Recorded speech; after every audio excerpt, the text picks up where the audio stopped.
Oh, the weather today is fantastic. I couldn't have asked for a better day to be out here on hole number 6.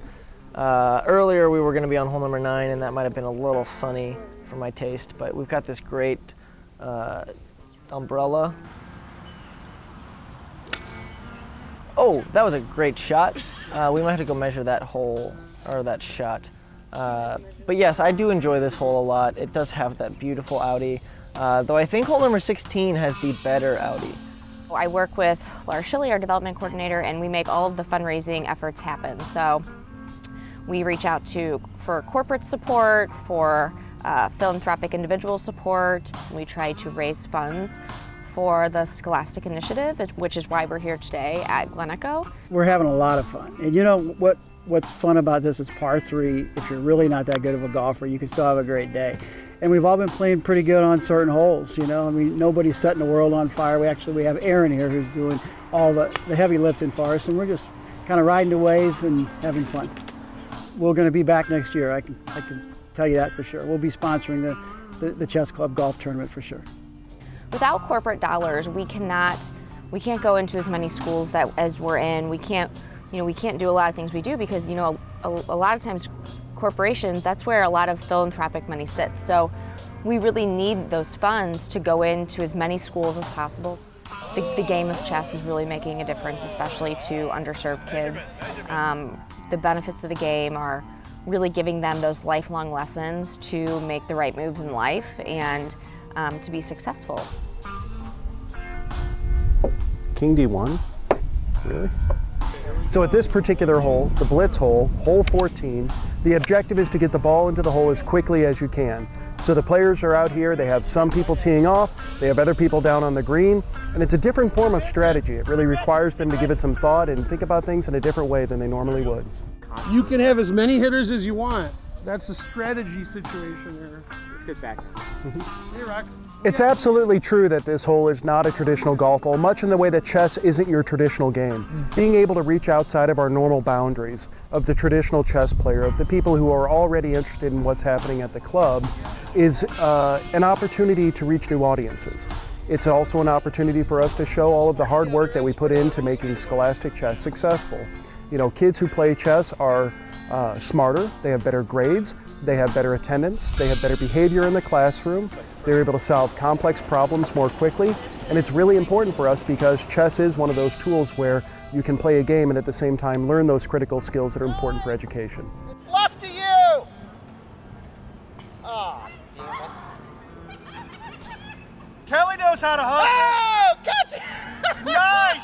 Nice! Go, go, go!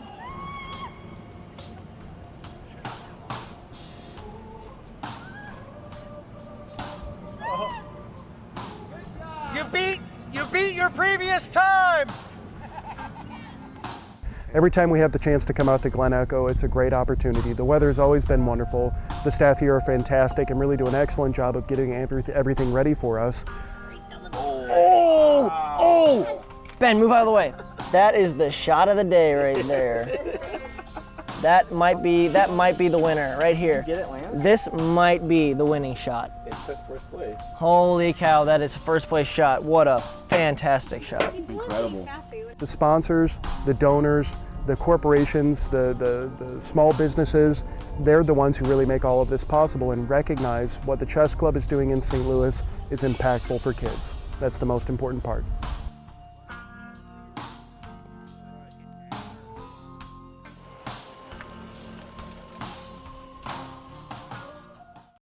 Mr. Matheny, what's your favorite part about this sport? I think the strategy. How much do you hate to lose? I don't like it at all. What about being second guessed? I don't like that either. Well, if I were you, I wouldn't have moved that rook. Checkmate. Sorry. Whether you've played chess for years or never before, come experience all the sport has to offer at the world-renowned Chess Club and Scholastic Center of St. Louis.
Welcome to the United States Chess League Championship match between the St. Louis Archbishops and the Manhattan Applesauce.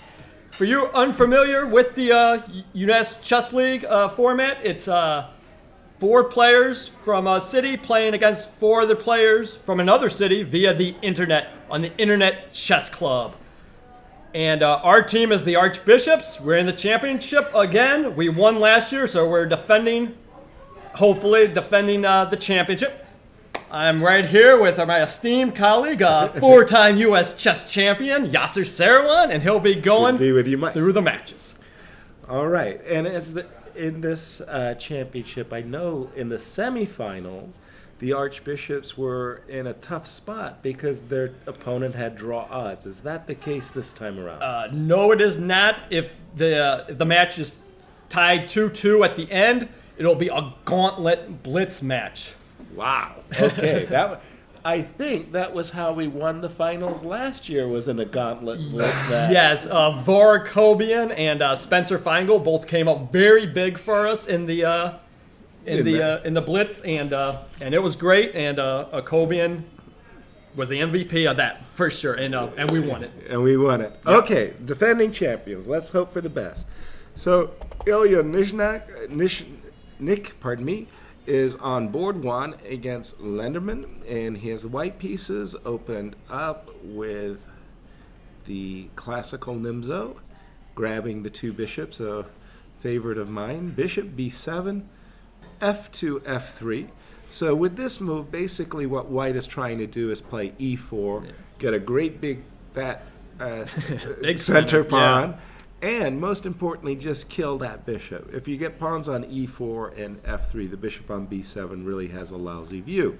So c7, c5, before we came on air, we were speculating in all kinds of ways as to how Illya wanted to play this. One option was to play b4, another option to go e4. In certain lines, white ends up winning a pawn, but his king gets stuck in the center. So that was why we saw Illya play bishop g5, knight c6, e2, e3. Now, is that surprising that he didn't go for e4 in that position?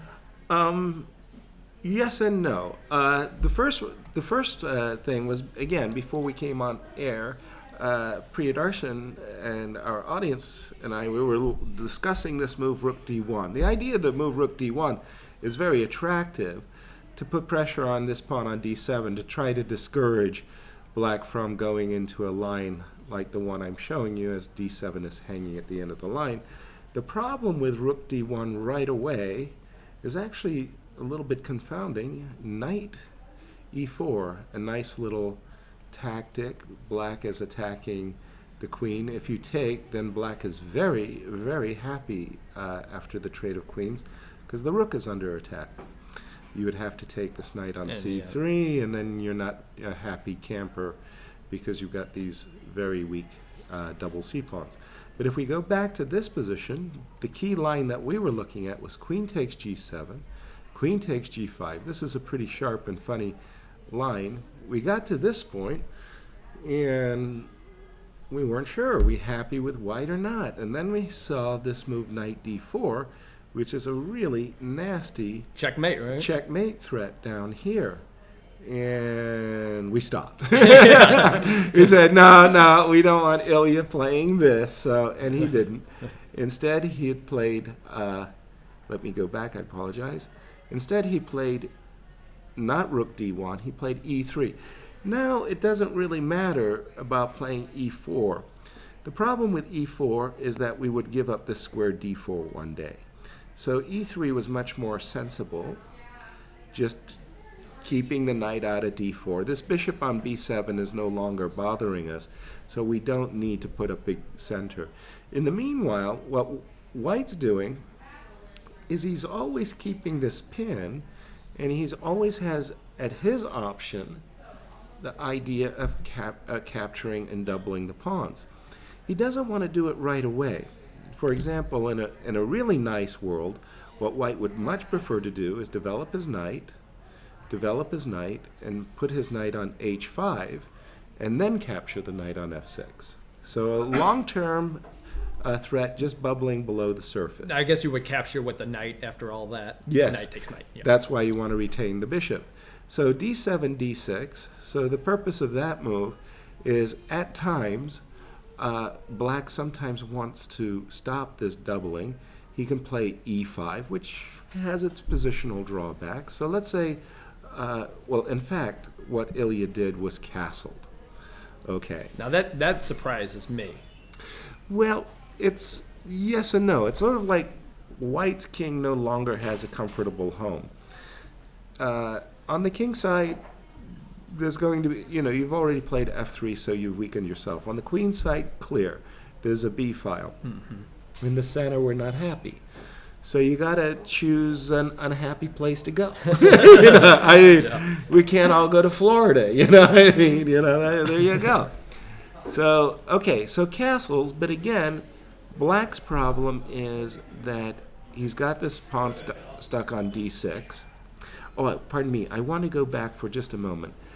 Bishop takes f6 would be an egregious error of huge magnitude, because now black's king is perfect. Yeah. King is on e7, nobody's bothering the king, and he's defending his two weaknesses, one on d6, one on f6. So you never want to play bishop f6. First, you want black to castle, king side, and then you take. So this is a kind of a useful waiting move. And let's say now castles.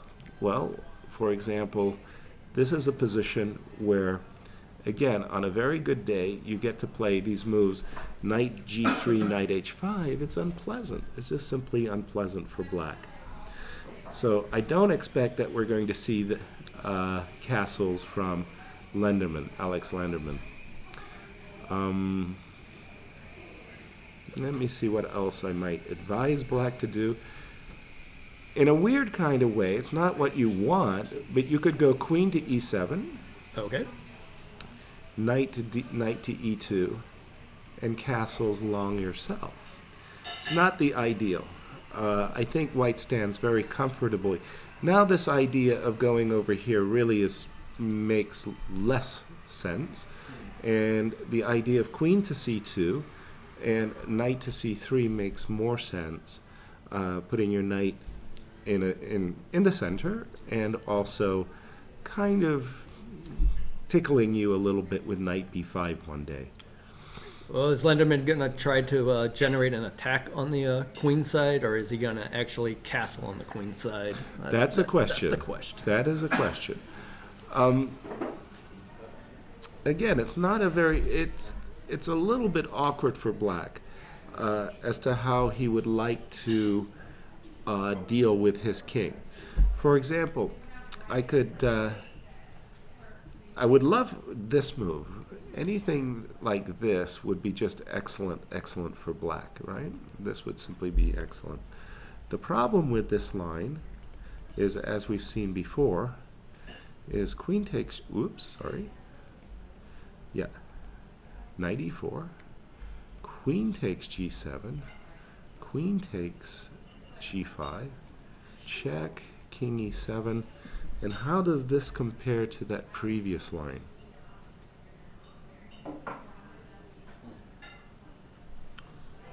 Well, I feel obliged to take on h7. So then queen takes check. Queen takes e3 check.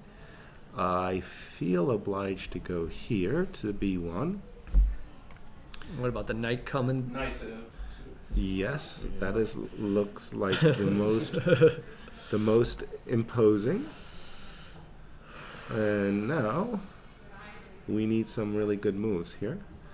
The problem is our rook doesn't have a very good square. I can go check. I can throw in a check, but I'm not sure I'm a happy camper.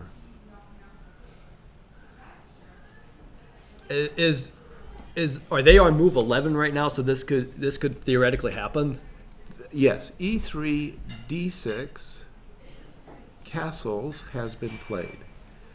So he could theoretically go knight e4 now. I beg your pardon, but theoretically and realistically, yes, it could happen that knight e4 could be a move. So what happens if we just take the knight? He takes our bishop. Then we can take our knight. We take our bishop. Then we can play maybe rook. Okay, takes even better d6. than. Well, I don't know. I like development as well. Knight f3. It's a nice tempo against black's queen. Yeah, but then he can protect the pawn, obviously. Well, he's got 2 pawns to protect here, right? The G and the D. Well, if you're gonna lose one, I'd rather lose the d6 pawn than the g7 pawn.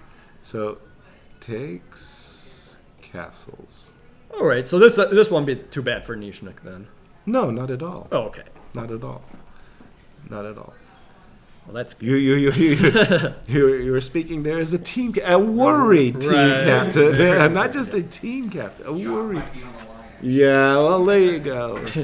I mean, if you can fire a guy like from LSU, Miles. If you can fire Miles, who's got like a 75% winning record as a coach, boy, what have you done for me lately, Mike? Okay, so that's one game. Let's go. So that's still pretty uneven at this point. I am sure go either way. The player who has an advantage was going to be resolved very quickly in the next few moves. Okay, in our game 2 matchup, Izoria may remind you that this grandmaster, there was a global chess. It was like a precursor to the Millionaire in 2005 Open. in Minnesota. Yes. That's right, that Maurice Ashley was instrumental in creating.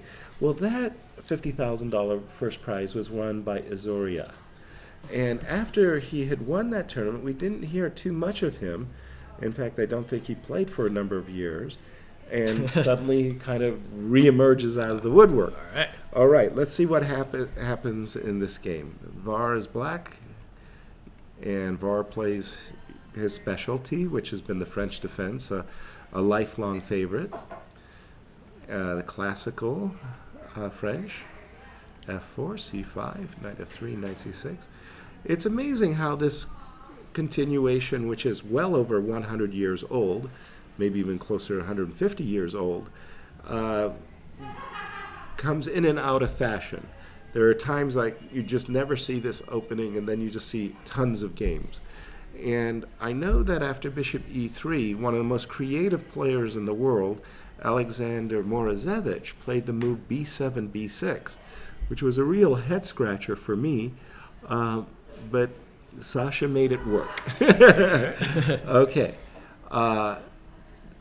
In the 70s and 80s, Alexander Chernin, he would play bishop c5, queen d2, and not castles. Alexander Chernin went in for a straight ending that went like this, this, this, this. Thanks to the double threat of b2 and d4, he went right into this ending. Now, essentially, for about 100 years, the black players avoided this ending, with understandable reasons. The bishop on c8 has no great shakes. It's very hard when the knight comes back to d4 to contest that square, but Chernin did it with a very aggressive idea in mind, which I thought was really cool. Oh, sorry. Normally they play castles. Pardon me. Bishop here, rook here, and then just suddenly and out of the blue comes rook g8. It's like, what? Okay, rook g8. And what his idea is to play g5. And if white tries to stop him, he doesn't. He just does it anyway. And Chernin had actually had some very, very decent results with this ending. That was not what was played, by the way. So after queen d2, instead, Var didn't go for that ending that I just mentioned. He went, just a second. Let me just go back. He went instead for castles. All right, so castles. All of these moves are very well known, played in hundreds of games. As I recall, in San Luis, Argentina, in the World Championship, in those days, the World Championship was a 8-player double round robin. You'll recall that Veselin Topalov won with a massive, massive score. He scored something like 6 out of 7 in the first half of the tournament, coasted in the second half. But I recall a game of Viswanathan Anand was white against Alexander Morozevich that went H4, and it was an amazing game. In fact, so much so I annotated it in a book I wrote. Castles A6, Queen F2. Okay, so this is very clear. White's whole strategy is in this opening is to keep control over the dark squares, and then most especially the d4 square. At some point, White wants to advance on the king side, but he doesn't want to get into a race. That is to say, black is usually faster on the queen side with b5, b4, attacking the knight, a5, a4, and so on. So he doesn't want to get into a race. He just wants to control the action. Queen f2. It looks very scary for black because he's got no defenders really on his king side right now. That is true, but equally true is there's no attackers over there. Right. I mean, if there was a knight on g5, a bishop on d3, there would be, a little bit unpleasant sensations, But with everything over there, now comes this counterattack, b5. At first, first blush, you sit there and go, well, wait a minute, this is just great for white. A terrific bishop on d4, and, what's this attack b5 all about? That looks like garbage. But in fact, it comes very, very fast.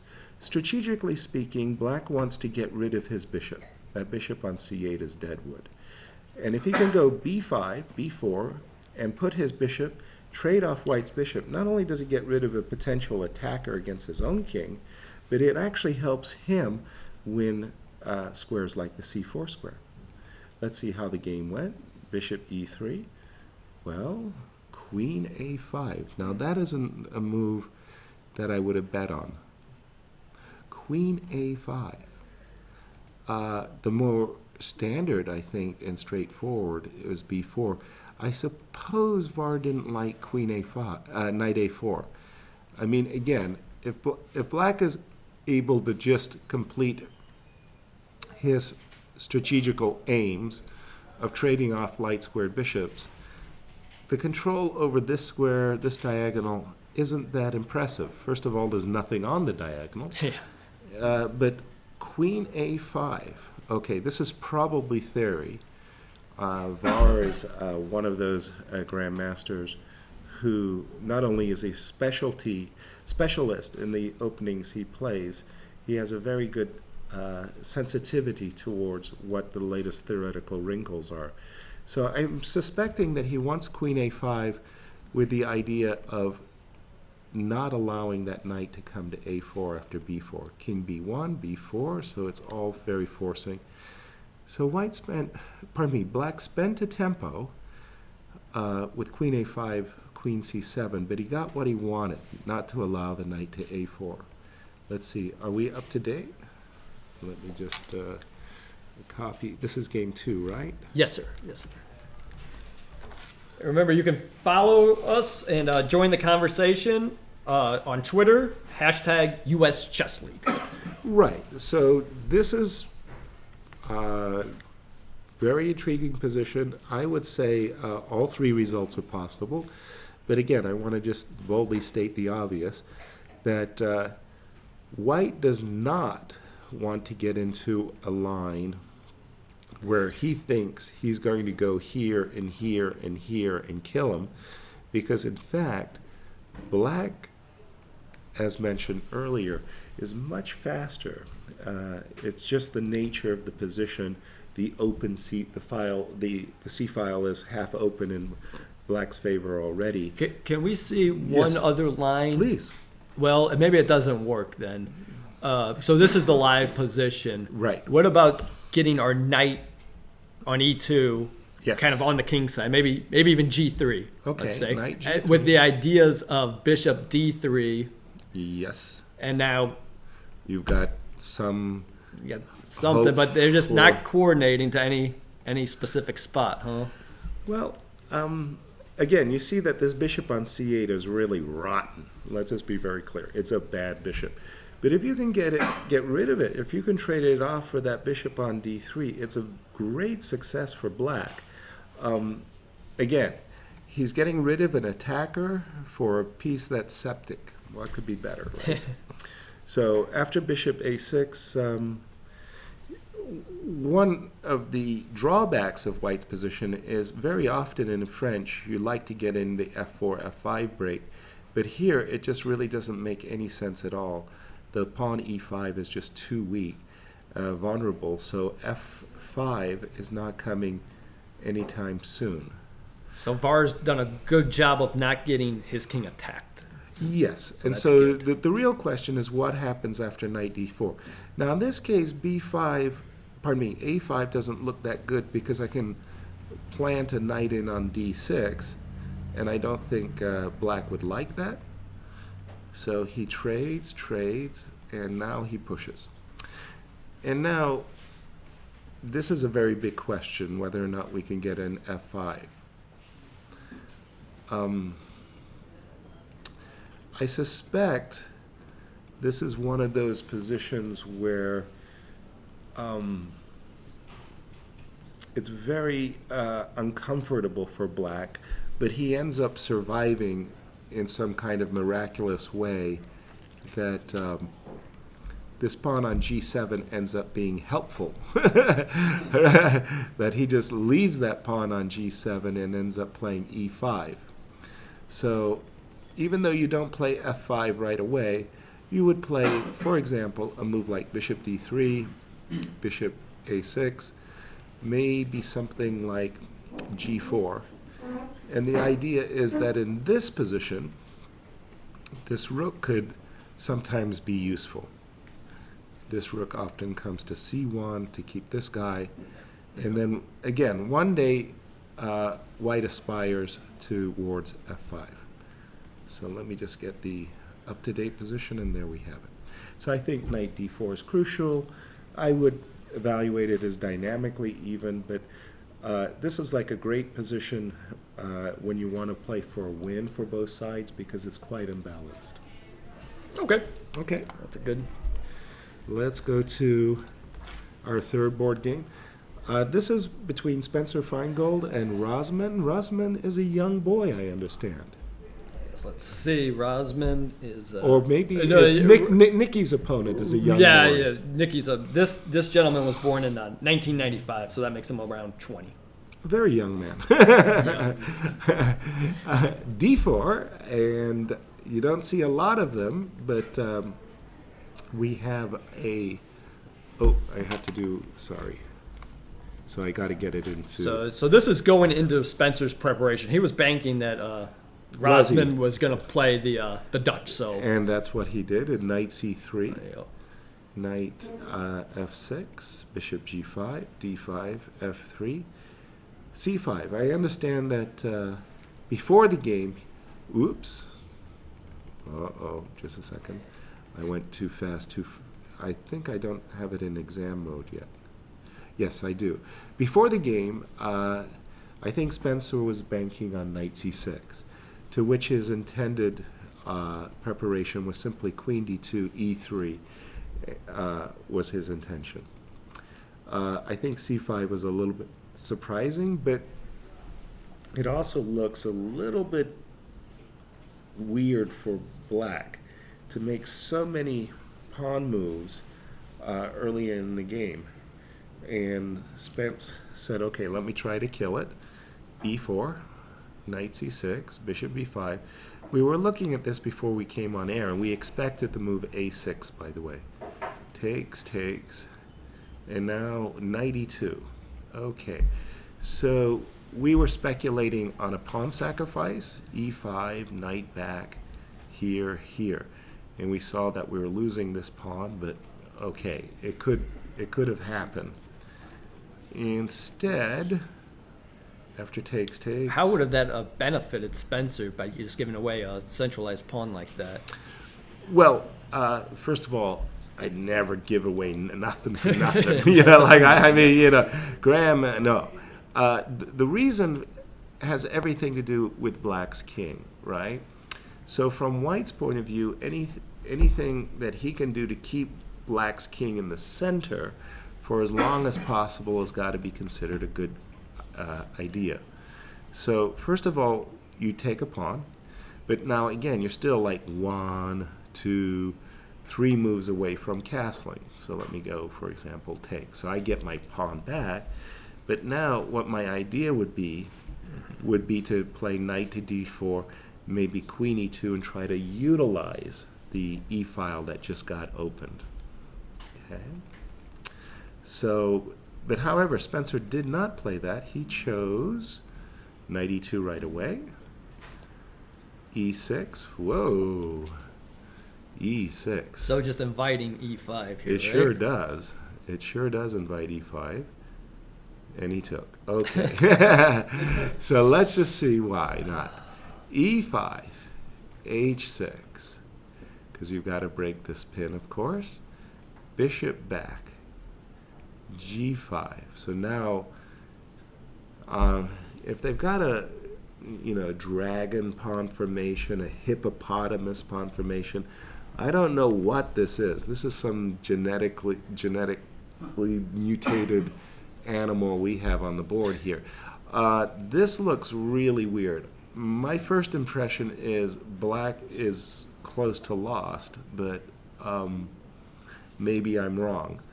I would play like a move like bishop f2, and all of black's pieces are basically on the first rank. And this looks really, really, to my eyes, very dangerous for black. So for example, knight back. Let's try to open things up. Okay, just a dream position. It's a bad move, so please this, to my eyes, would be a dream for white. Bishop g7. f4. Ooh. So now you can't move because you're in a pin, and when you take, knight takes. Take a look at your bishop over here.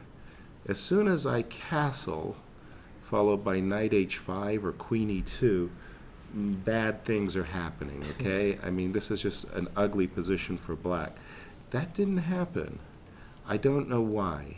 e5, maybe he was thinking knight here, pawn takes, bishop here.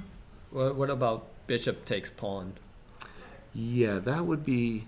So now it's kind of a French defense-like, but if you think about those games where, okay, black doesn't have the 2 bishops, he has a bishop. White has domination over a lot of the center board. I would probably play a move like h4 here just to break up things on the king side. I like white's position. I think it looks, to my eyes, very, very handsome indeed. Possibly even starting with the move queen d4 as well. Okay, let's see what happened, because we had this very strange decision to take on f5 by Spence. Maybe we were talking before the game, me and Spencer, and maybe this is the reason why he didn't play e5, is because he wants to get his knight eventually on that nice e5 square and trade off the dark squared bishops. Sure. And just have a dominating knight against, A light squared bad bishop ending. Right. It's the only thing I can think of. Well, we're not getting to e5 anytime soon, but okay. A long-term plan. A long-term Let's plan. see if he ever gets it. Okay, well, first of all, he took. Okay, and it's true. This bishop is no great shakes, right? I mean, okay. Black would probably play a good ransom to be able to bring his pawn back to f7, Okay, queen d2, bishop d6, castles, king h1, very deep. Not sure I fully understand that one, but king h1. So, I mean, from Spence's point of view, if he could bring a rook here, take this pawn, bring his knight to d4, he's got good control. It could work out nicely for him. I guess he didn't want, after pawn takes pawn, knight takes, possibly getting the knight pinned. Yeah, either which way. He wants to be able to play knight takes c6 without having worrying about a queen b6 check. Now, when you play your pawn to f3, you're probably going to want to tuck your king off the diagonal. King h1. Okay, so let's just see what's happening in game 4. Yes. Now this is Nicky's opponent is Akira Nakada, 2035. So far, just 1.5 out of 8 this year. Wow. And born in 2003. So very young opponent. So we're really banking on Rosenthal, who's had a tremendous year this year, to really bring home this victory tonight. And Nick, by the way, you say he has a tremendous year. What is his actual score? So his actual score this year is all on board for 8 out of 9. And very impressive. And 2-0 in the playoffs. Fantastic. And one of our players during the season, Priyadarshan, he had 5 out of 6. 5 out of 6. So why is he riding the pine? So if you really want an honest answer, no, give me a dishonest one. I love those. He didn't beat Rufang Li. Oh man, that's rough. But the honest answer is the way the U.S. Chess League is structured. It's so the average rating has to be 2,400. Okay. So you can't have the 4 players on your team having a higher rating than 2,400. But there's one loop around that. There's an exception. Yes. If their player is rated above 2,600, okay, they are only counted as 2,600. So if you have a 2,700, you've got a 2,600 on board 1. You can get 2 of the best players in America playing boards 1 and 2 and not really getting penalized for it. Exactly. So that's the real explanation. That you've got so many very strong players that you need a lower rate of players to average your boards 1 and 2. Yes. So if they count as 2,600 each, the lower 2 boards have to come in under 2,200. Under 2,200, yeah, yes. Yeah. And we're very lucky to have Rosenthal, who is actually above 2,200 now. Right. But when we put together the rosters, he wasn't. Season, yeah. Yeah. So. Now, I recall I once played in the U.S. Amateur Team East, and John Fanning, a friend of mine, he's a master player, he wanted to enter a team with really strong grandmasters, and so he had Grandmaster Roman Djindjiashvili and myself. I think we were the 2 highest rated players in the United States by far, and John Fanning at 2,200. Well, on the amateur team, I think you need a rating, for argument's sake, of 1999. Sure. So the point was that we needed somebody with a rating of like 500, right? To play our 4th board.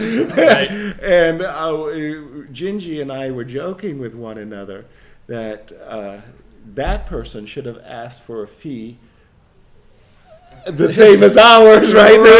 There weren't many 500 USCF members at the time, okay. So the U.S. Chess League, they actually took that into account. Yeah. You can't have anybody rated under 2,000 will actually count as a 2,000. I see. So we can't be just sacrificing a board. Okay, so let's see what Nicky did. And during our pre-dinner matchup, I was looking at Nicky, and he was preparing his Chigorin. So he was all set, and funnily enough, this was the line we concentrated on. We didn't look at the move bishop h3. No. Our main line went knight c3, e6, bishop f4.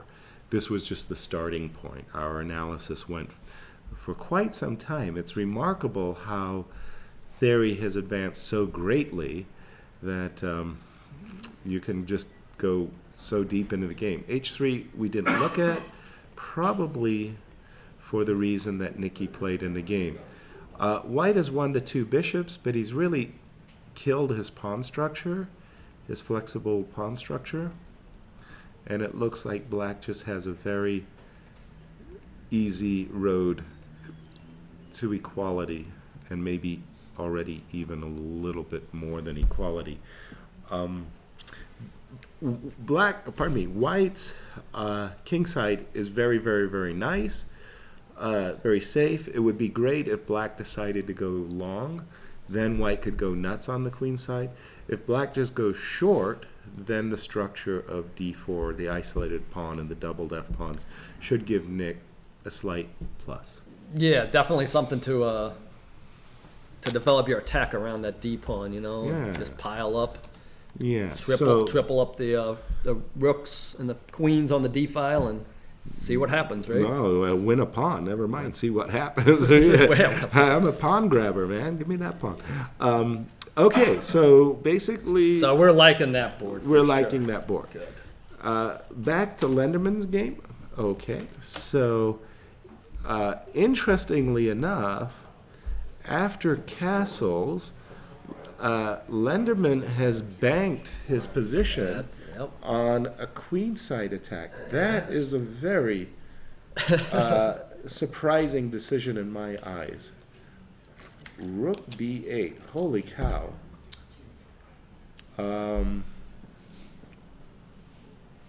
Well, it probably takes too much time, but just one thing to keep in mind is after bishop f4, you've taken 2 tempi to play this, but you've committed black structure, so now it's rigid. And this backward pawn on d6 is very weak. I'm not a big fan of the move rook b8. Knight h3, okay, protecting the bishop. So that just means knight e4 is just out right away. I'll just take it. h6, bishop back. Okay, that's an interesting decision too, because it's likely after bishop takes f6, you're going to have to sacrifice a pawn with queen takes f6. If you take it like this, then knight f4 followed by knight h5 is very unpleasant. For example, knight e5, knight h5. I'm threatening f4, and this pawn is really, really weak on f6. So if you have to sacrifice a pawn with queen takes f6, that's okay. Queen takes f6, g takes f6. Rook takes d6, king d2, let's say rook d1, knight a5. So what black's intentions are is to play bishop a6 takes c4 and try to make equality. It's not going to be an easy road for him to equality, but that's perhaps why Illya did not capture on f6, but instead retreated his bishop. Okay, so after bishop h4, we have bishop a8 again. Well, what black might have in mind is something like knight a6, rook b3. It looks a little weird, bishop a8 and rook b8. I'm not a big believer in this attack. Knight f4. A similar idea. In a previous line, I'd shown that the knight intends to go to h5. Oh, right.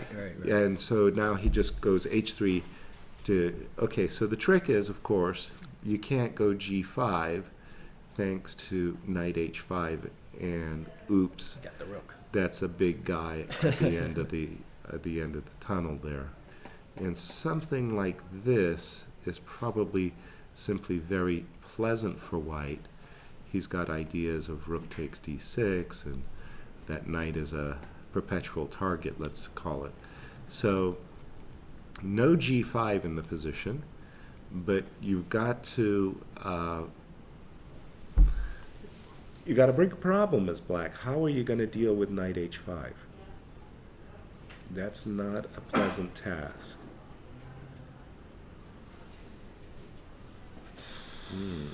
So what we got? What we got? Oh, It's how not about just pretty. flat out h5? Pardon me? h5?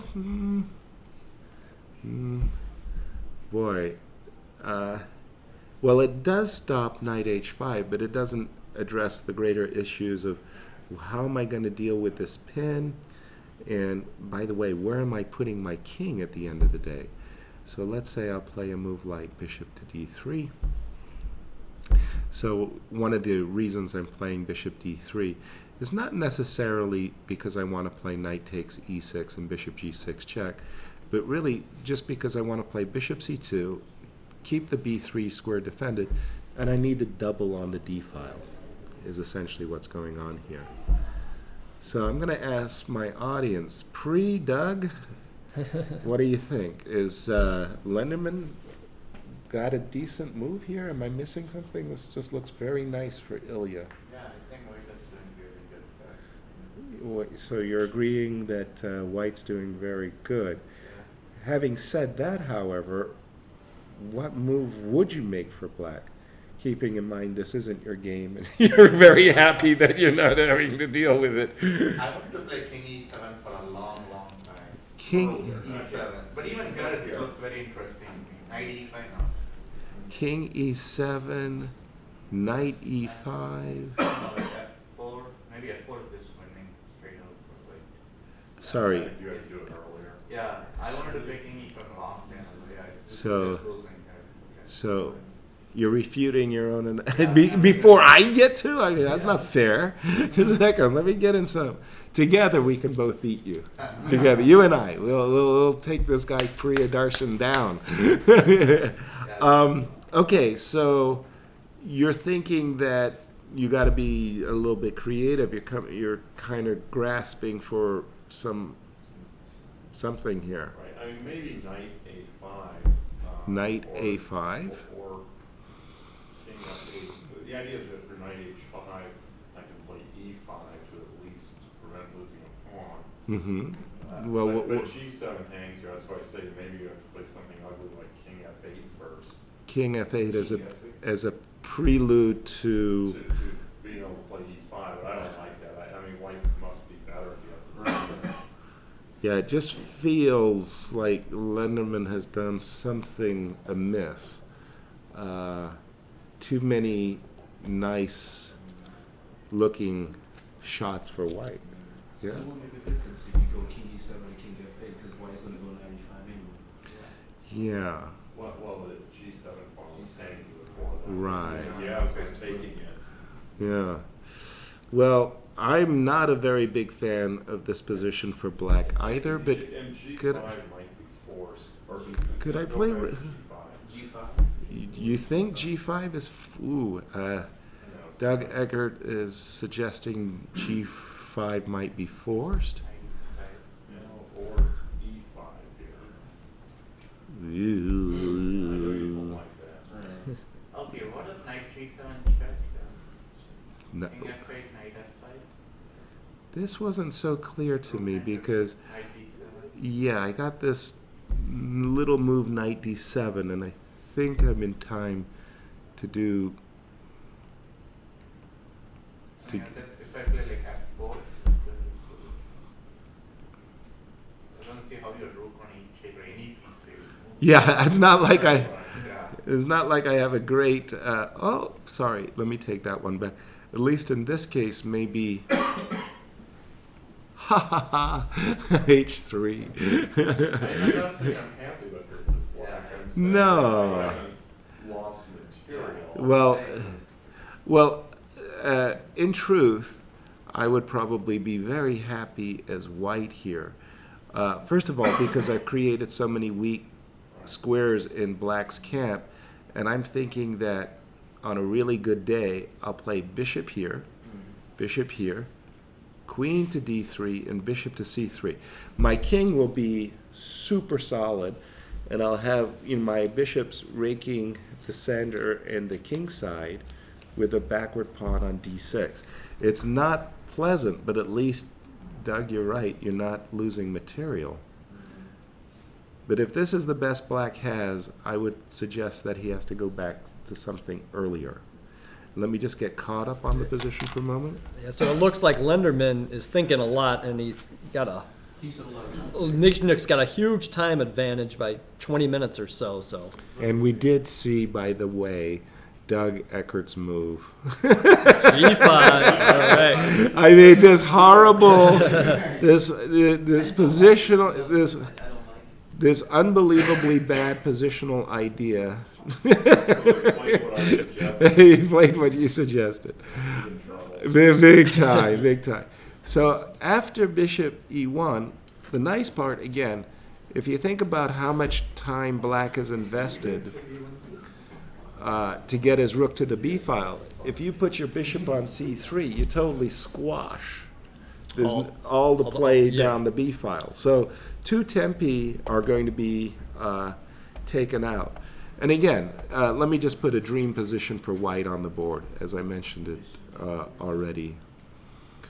Let me just play another bad move for a second.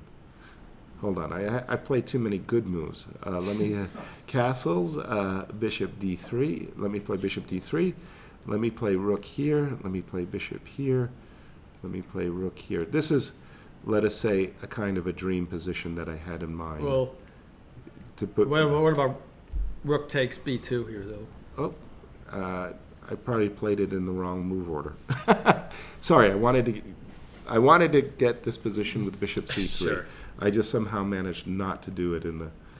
I needed to blunder for black one more time. Yeah, quit making good moves. Yeah, exactly. So I'm just saying this is a very nice position for white, and maybe it's an overreach. I mean, if you wanted to get that bishop to c3, yeah, we could do it in this move order. So here, put the bishop here. Wait, are we gonna put? And everybody. Oh, so your idea was to. I wanted the queen and bishop battery reversed. Right. I didn't have the timing apparently that I needed, so put the bishop on c3. Who knows? On a good day, you'll even get in ideas like f4, maybe h4. Yeah, like that. Black's king's going to get bombed out over there. So Lenderman and Nyzhnyk's record against each other, they played 4 times and 4 draws. But you think Nyzhnyk can break through this time, probably? I think that I'd much rather have white, yes. Great. Okay, going back to the Izoria Akobian game on board 2. In fact, what? This is bizarre.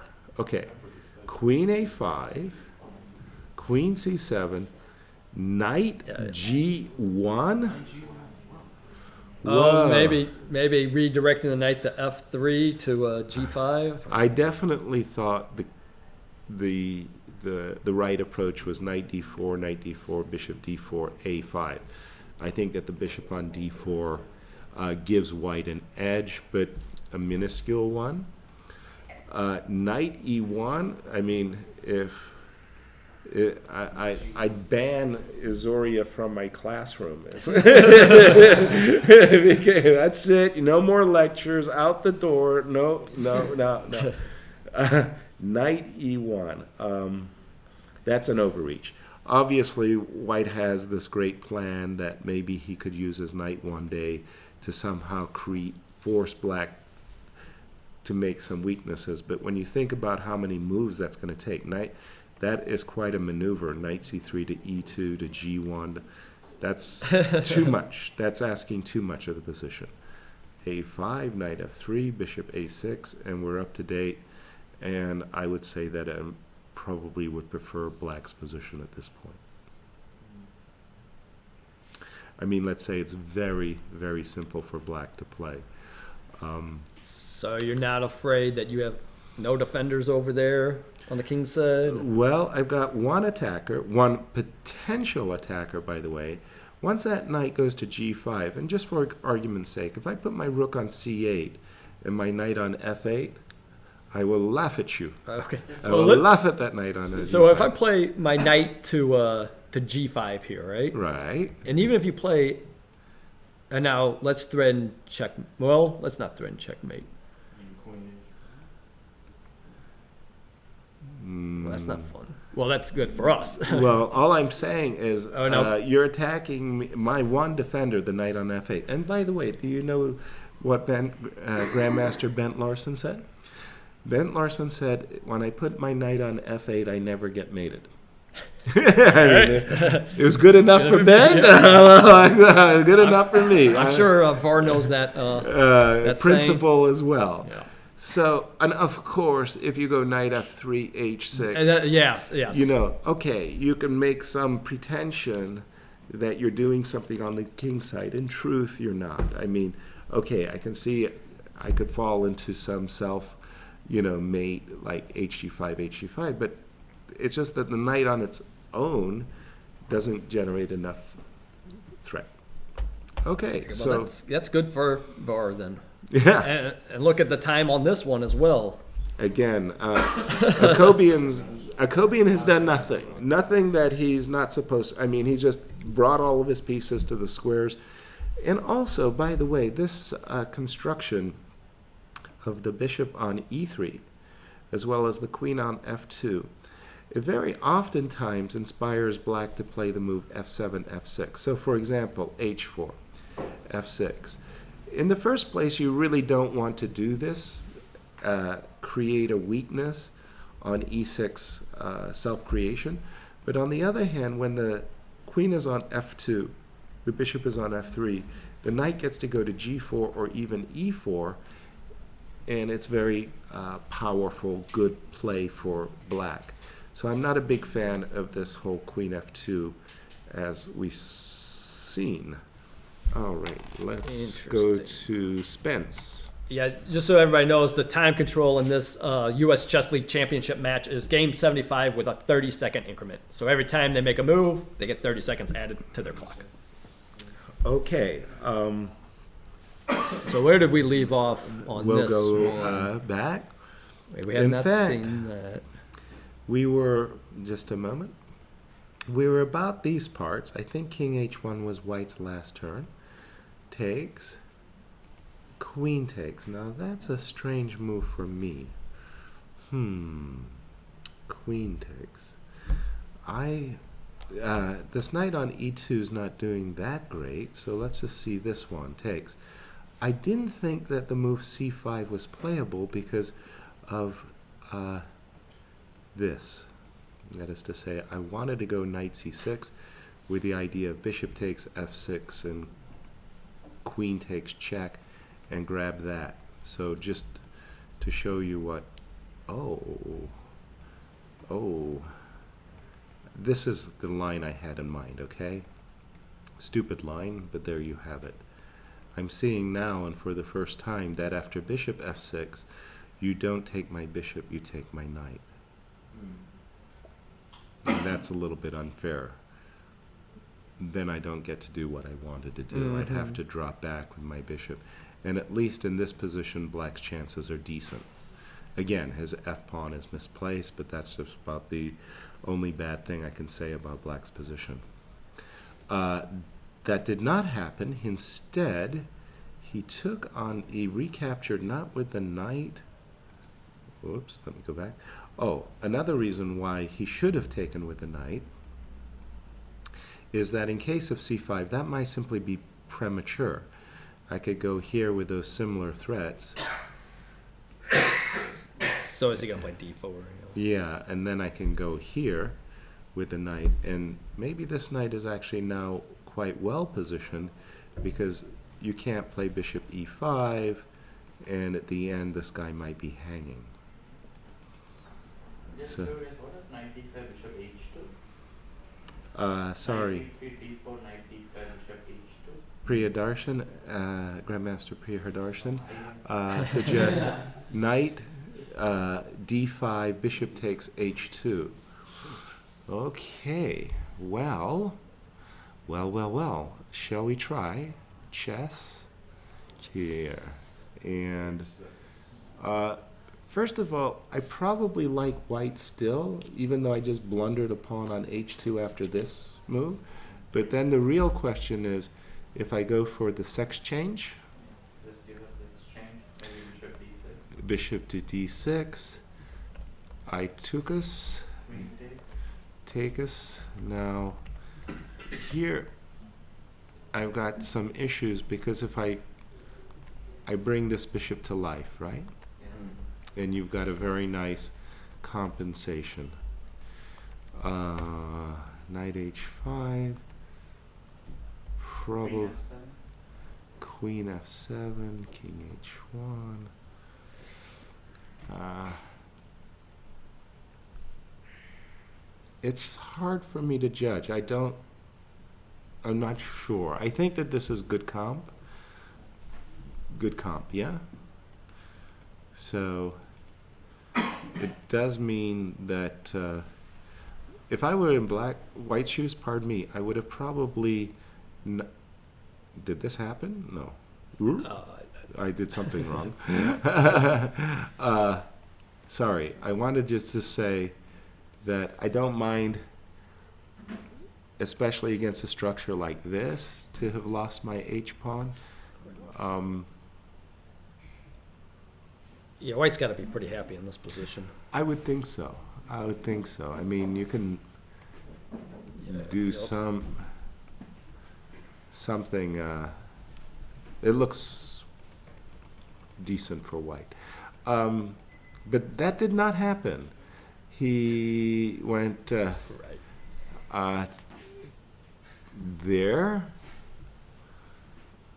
Rook b8. And Spence decided to play in a trappy manner. a2, a3. That should get his hand slapped. Why did he play a3? No, doubtlessly. But b3 is a weakness? Well, b2 is a weakness. b3 weakens squares, but okay. Doubtlessly, for some strange reasons, Spence thought his queen dominated on d4. He wanted to keep it there. Oh, okay. I see the point of a3 now. Yeah, well, okay. Because if he takes the pawn, you can play knight takes d5. Precisely. So he played a3 in the trappy hope that rook takes b2 will meet knight takes d5. But then his opponent said, I'll kick your queen. Takes. So Spencer retreated his queen. And just to be clear, if he had taken, it's not good. This is not good. Now you'd really like your pawn to be on b3. really. Okay, so a3, c5, queen d3, d4. Spence went here, rook takes b2. And holy cow, Batman, what do you got for the pawn? Do we have some more moves after rook takes b2? Let me just get up to date with the... Oh, we have moves. So after knight d5, rook takes b2. Spencer said, okay, the rook on b2 is very good. Let me get rid of it. Let him get to, by the way. Okay, so...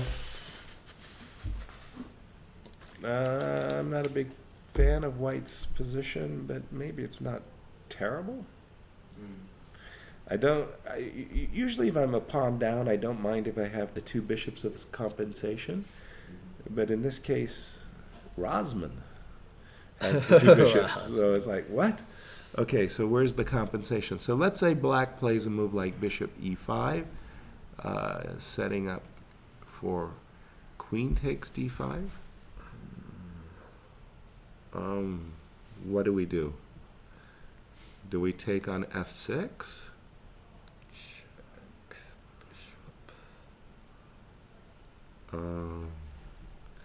I don't know. In fact, in this exact moment, I'm really not even sure what white's threat is. Is white's threat to take on f6? Or is white's threat to maybe play c2, c3? I think he can play knight takes f6 and bishop f4 to try and hem in. Okay. That makes some sense. So, our class act of the audience, Doug Eckert, is suggesting that after rook e8, that takes with if you can get your knight to f4, then you've got some positional comp. Yeah? Is that 100% true?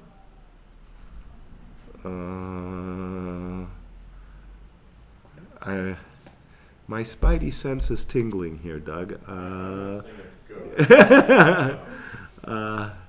Because you're also, if the bishop comes off the c5 pawn, you have queen c4 check and hit c5. Right. Doug is mentioning that if you play, if you leave the c5 pawn alone, then after some moves like check, you can go over here and snap it off. So let's say black drops back with his bishop. Is there enough compensation here?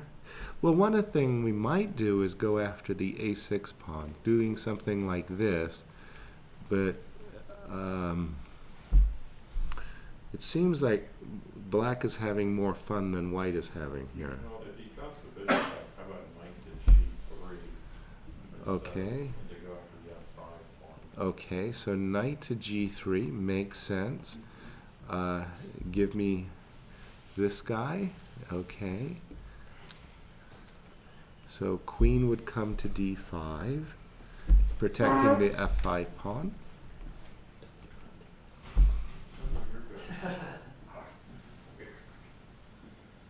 Yeah, it still feels like black should be for choice. Still feels so. We're not.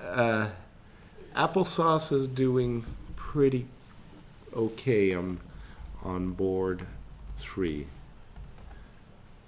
Copy game 4. Uh-oh, I did something. There we go. Copy game 4, and let me do it again. I have to just get my window in analysis mode. So it was funny when we left it about these parts, and I was saying that white's king is very, very solid, and it only works for white if black goes queenside. If black's king goes kingside, then your very solid pawn structure on the king side as white does not lend itself to attacking on the king side. So what did Nicky do? He went queenside, of course, the sharpest. But now white is going to have some compensation for his structure. And that is, he's going to get to have some fun on the, whoa, a5. Where did that move come from? Why did he play a5? I think Nakada got himself all excited for no reason. I'm almost 100% sure I would have played b4 with the ideas of knight c5 and a5 and b5. In these cases, notice how safe white's king is and how dangerous looking black's king is. It's no longer a game of I've got the superior pawn structure. It becomes a game of I've got your king. So I like white's position there, but I'm not a big fan of this pawn sacrifice. Let's see what his concept is. By the way, just Nicky wants to keep contact with this pawn on c7. I'm sure he didn't want to play the move rook d5 because he was afraid of lines like knight takes b7 and queen takes a7. I'm not saying they're necessarily winning for white, but this is probably what dissuaded him from playing the move rook d5, and so he played the move rook e7. Is this the live position? This is the live position, Mike. Yeah. So, I mean, basically Nick's a pawn up. The guy has some compensation for it, but the guy had compensation well before he decided to sacrifice the pawn. It's pretty clear that this queen is going to be powerful defender if it ever gets to b5. It makes sense to play a move like rook d3 so you can swing over here, but this queen is really annoying over here. I don't know, say rook d8. If I were white, I would want to get rid of this queen so I can go sack happy. I don't know. Now, how do I go sack happy? You wouldn't keep your... Oh. Never mind. I was just going to drop my queen there with queen c6. I guess he's got that knight to a6 right. trick. So that's why we retreat all the way back. Right. I didn't like yeah. that he snaps a pawn. Yep. Especially the pawns with check. Yeah. You know, like normally, you know, like you lose a pawn back, it's okay. You lose a pawn back with check, it's sort of like, why did I do that? So I think Nick's opponent has got himself a little bit overexcited when he got a pretty good position. Maybe he saw some vague attacking idea of lining up like this. But it looks to me like the knight is going to be very powerful on d5. I mean, rook d3 now? Rook David 3 now? Yeah, it makes sense to go over here. Okay. Let's see what I got a queen d2. So if you go rook a3, I got a queen d2. If you go rook here, now's a nice time to play rook a1 and rook b7 and rook a6, but rook a1 is not permitted. What about rook c4? Wow. Well, in for a penny, in for a pound, and all that good stuff. So,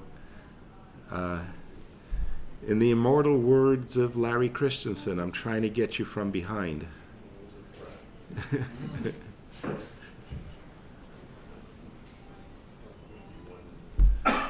So, something like this is one possible defense. And then, oh, because I didn't see it. Priya Darshan, pointing out that I'm putting rooks on Priya. Okay. I don't know, but it looks to me like White's attack doesn't have a natural flow to it. And a5 just was emotional, premature.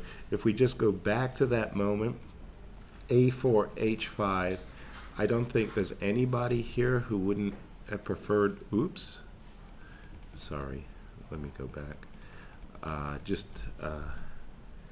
don't think anybody here wouldn't have preferred that to play b4. So that you've got opportunity for knight c5, b5, a5. And if black, again, white's kingside structure is so solid, it's really great. Well, first of all, I'm losing an exchange.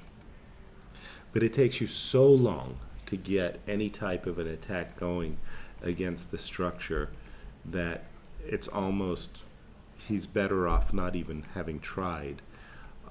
In this position, he may have been better off just bringing his rook into the center, or, I don't know, playing queen f5, giving his knight relief. Okay, but the current game position, here it is, and what's the time? So it looks like Rosenthal is actually down on time. I believe it's 49 minutes to 31 minutes, with the kid having more time, obviously, because, you know, plays fast. The kid. Yeah. The kid. Okay, so Illya didn't understand something. He didn't understand that in these positions, his bishop is absolutely misplaced on g3. The reason is that on g3, it's looking at e6 and e5 and d6, and it's stuck. On c3, you might say, yeah, but it's looking at e5, d6, it's stuck. But it plays a much greater influence. It protects the b2 square. It, on c3, the bishop keeps the knight on c6 into Tsuji, right? It dominates the knight, covers the d4 square. And by the way, once you put your bishop on c3 in certain positions, you can play for f4. So I don't like this move, bishop g3. We said Lenderman was going to have to play creative. He did. He played king e7. Yes. Also a bad move. H4. Oh, yeah. This really does nothing. And, okay. Well, still. Now, again, if I was in white shoes, I would want to keep this beast, this rook on b3 out. So I would like to play bishop c2 with the idea that this guy, I want to pull this guy back and set up that structure with the bishop on c3. Maybe I have to do it in a slower kind of way, bishop a4, and so on and so on. I still like white. The reason I like white is because of this very static pawn formation. These pawns really can't move. Furthermore, on a very good day, I would like to play the move f4 and get at black's king. Yeah. Okay, so I still like Illya's position. I just think his bishop would be much, much more effective on c3 than on g3. And this is the current position. So, still anybody's game, huh? I would say plus equals for sure. I would much rather have white. You know, I still, again, the two bishops. The problem is I'm wondering how white's queen could become very effective. How white's queen could become more effective, I mean to say. Right now on c3, she's no great shakes. Right, and she has to stay there because somebody's got to, unless you play rook to d2, I guess. Does rook h1 with the idea of trying to put some pressure on the king side help white here? Going to h7. Right. Okay. It's. What's the question? The question was from Doug. Doug was saying perhaps rook h1 to bring the rook to h7. I was very reluctant to allow the rook to come to b3. Let's see why I was so reluctant. Rook b3. Let's assume for the moment queen c2. And I could preface it with bishop c2 first. Yeah, I think you might want to do that. But okay, even this position, I'm not sure, right, Doug. we weren't sure what black could do. So if you prefaced it with bishop c2, we weren't sure what black's plan was. Okay. So Doug is saying, long term, he would like to bring the rook to h7. Short term, he was thinking that after bishop c2, black doesn't really have a plan. Except maybe he does have a plan. First of all, this knight on c6 is simply not effective, right? I mean, it's just sitting there. In fact, it's blocking this bishop. So why don't we... Now f4 is very powerful because you don't have knight d4. f4 is very powerful.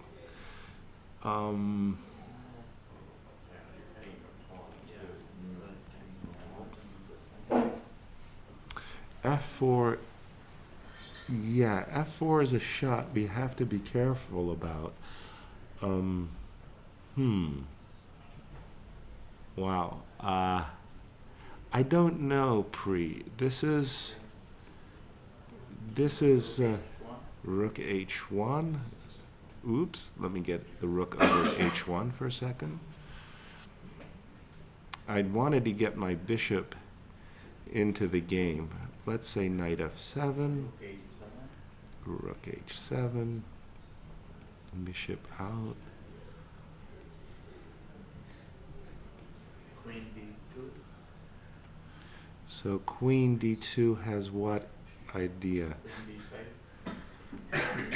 That evil intention. Okay.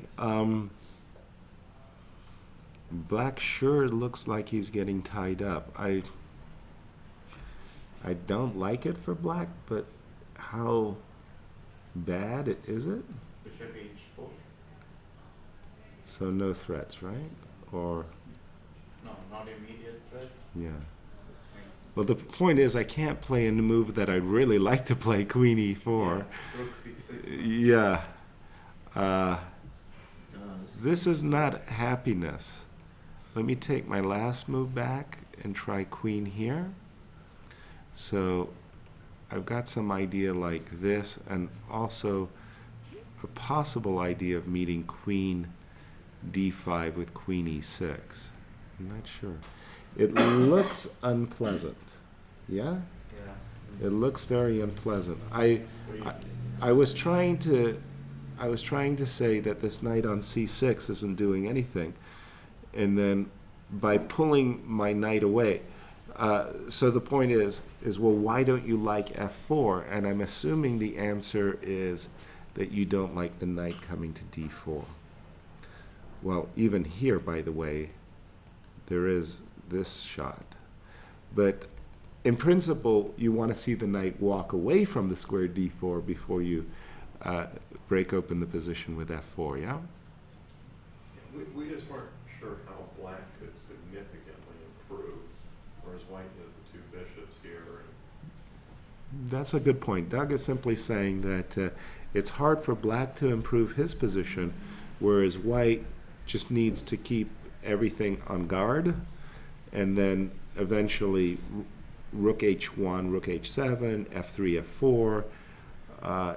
White gets to make inroads, and black doesn't have a lot to say about it. White seems to have 2 or 3 or 4 ways to sort of try and improve, whereas we don't see that for black. So white, in Doug's view, has some ways of improving, and black has to play well to stay in the game. By the way, I also just want to point out that let me play another move for black for just a second. Say a move like A5. There's even something to be said for how do I get an exchange sacrifice in? I was going to say there's something to be said for some kind of an exchange sacrifice. How does that go? Like, this would be an exchange sacrifice that I would love to play for white. Black's king is about to experience some unpleasant sensations. Yeah, Nyzhnyk was actually nominated for one of the games of the week against Vegas, where he did the exchange sacrifice. So, so he'll definitely go for that if it's warranted. Very nice position again. And Akobian, you remember I kept repeating myself ad nauseum that in these French defenses, black's attack on the queen side is very fast and white's attack is very slow. Here we see a situation where black already has a pawn on b3 and there's no white attack in sight on the king side. I mean, like, you'd have to see like 5-6 moves ahead for white even to create a threat. His knight that worked so hard to get over to the king side is gone now. Yes, indeed. So after all of the highfalutin maneuvering, the knight came to f3 and came to d4 anyway. So we're getting a position where white has cost himself 2 or 3 tempi from the same position. Right. Even having said that, unfortunately for Var, it doesn't mean that his opponent's busted, which is a pity. Normally speaking, you don't really get away with that kind of thing in, high class grandmaster games. You give an extra tempo or two to a Hikaru Nakamura, a Magnus Carlsen, he's going to really punish you for having taken so long to get your move in. Okay, so we've just seen B3. A3. A3 is like an automatic, Rook C8, fighting for control over the only open file, the C file. Probably I did the wrong rook, by the way. Let me apologize for that. I'll leave this rook here only because it means that I'm feinting. I'm giving the impression that I may play f6 with my rook on f8. When I use my f8 rook to c8, then I'm not even feinting that. Now, of course, Var has this very nice structure, a4, b3. It means that white's king is always in a perpetual back rank mating thread. So from that point of view, it's definitely in white's interest to trade off all the major pieces. Not only by trading off all the rooks and all the queens and everything in between, do you get out of the back rank mate, but at the same time, there is the potential that this pawn, like this would be dreadful to trade queens because white's king is very close to taking those pawns off the board. Indeed, he should. No, I mean, if after queen swap, it's a dead draw, right? If you swap the queen and knight b8, knight c8. Is it? Sorry. Takes, knight b8, and Priyadarsan is saying with the knight on c6, you got no chance of getting king on c3 to... Is this... This should be drawn. It's a kind of a funny situation. I'm not 100% sure. Well, before you bring your king to d2, can you retreat? Oh, I guess if you retreat the bishop, you're giving up d4. Yes and no. I'm not really sure what I'm supposed to do. Like, for example, I could, if I'm not losing, I don't think I'm losing a king and pawn endgame after bishop b4. The idea, all what Pri was saying is that white can't get his king to b4 anymore. Like the pawn on d5 and the knight on c6 are a natural barrier, you know, to that. It's a funny situation. I don't know how to judge this. King here.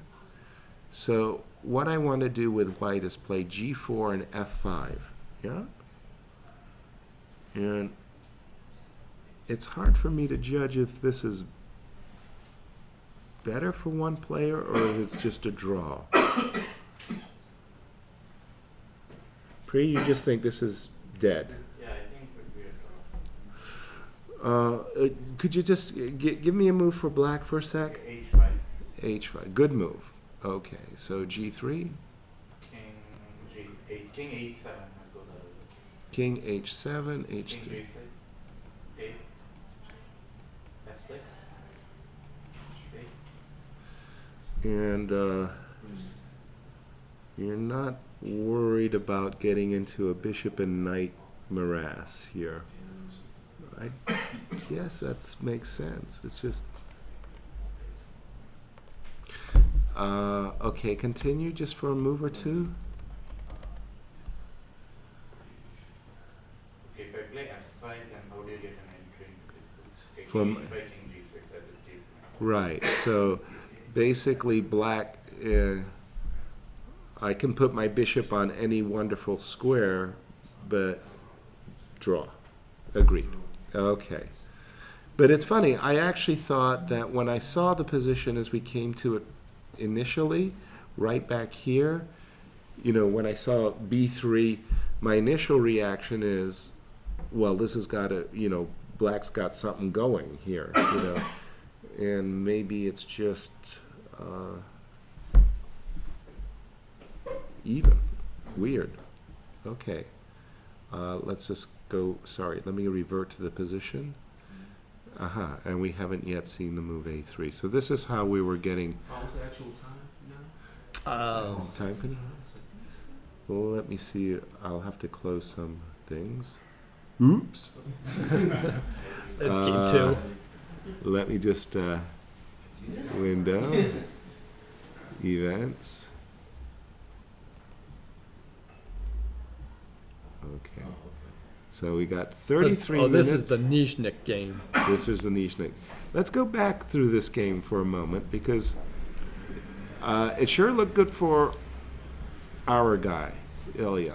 Bishop c2, queen c8 was Lenderman's move. Rook h1. There you go. Queen e6. Bishop e4, bishop b7. Sure looks pleasant for white, I must say. So it looks like he's going to get his bishop on d5 here? Or? I think... copy game one. Well, just a second. I think everybody and his brother would want to spank that bishop onto d5 and say, go for it. So where does the queen go? G6. Queen g6. Okay. Fair enough. Let's hi-ho silver. Knight d8. And let's play either e4 to keep this busybody out. The move I was really attracted to was queen a5. Queen e3. Yeah, that was the busybody move. Queen to d3 and a little bit of counterplay. I was hoping that a lot of counterplay. A little count. Don't panic. So there's also this cute little move. Bishop takes e5.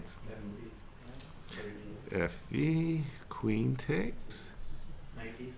Looks like a good move to me. Now, what can I do to enjoy my position?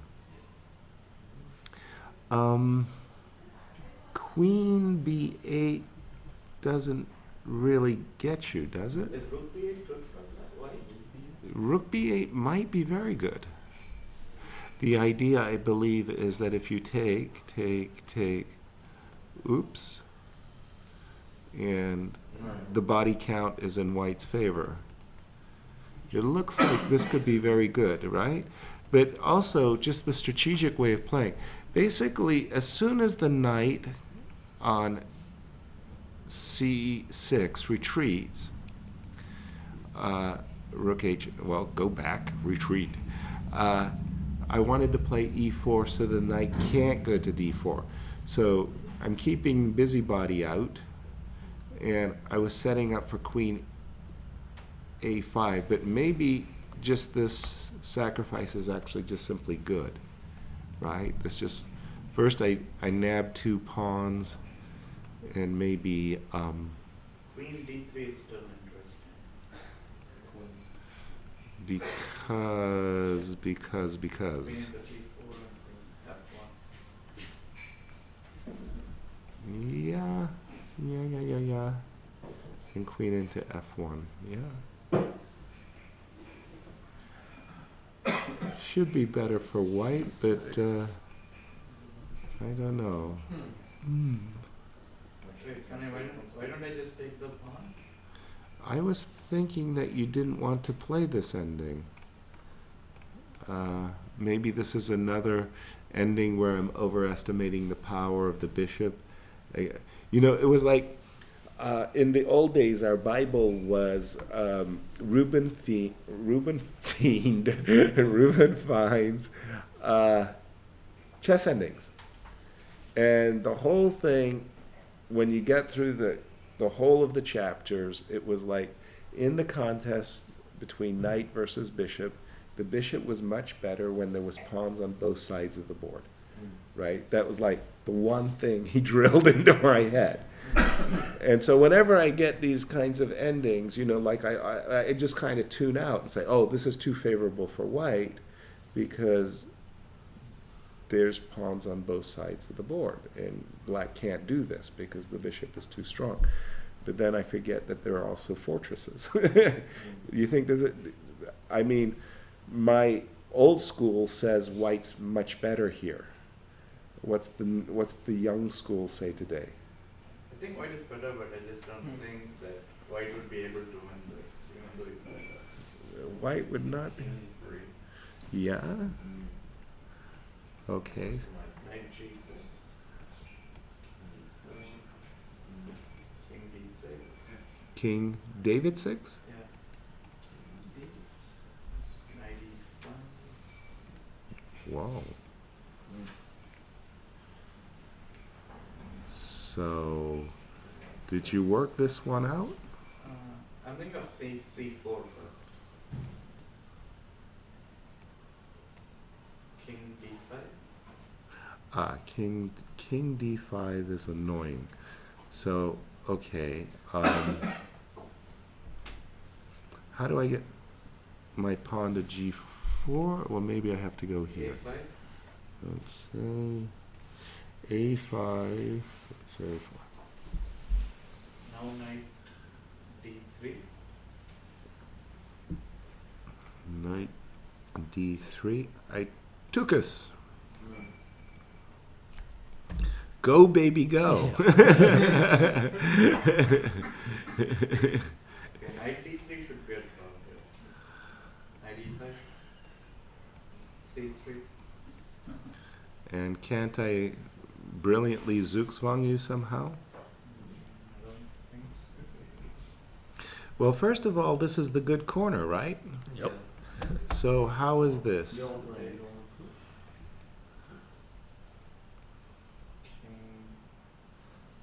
D5? Oh, did I do it in the wrong way? King D4, you're... Uh-oh. You know what I wanted to do is I wanted to get my... Oh, I do it this way, sorry. King C4.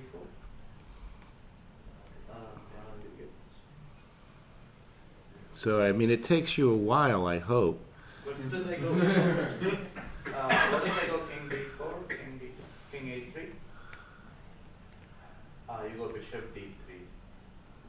Yeah. Okay. Yeah. This you.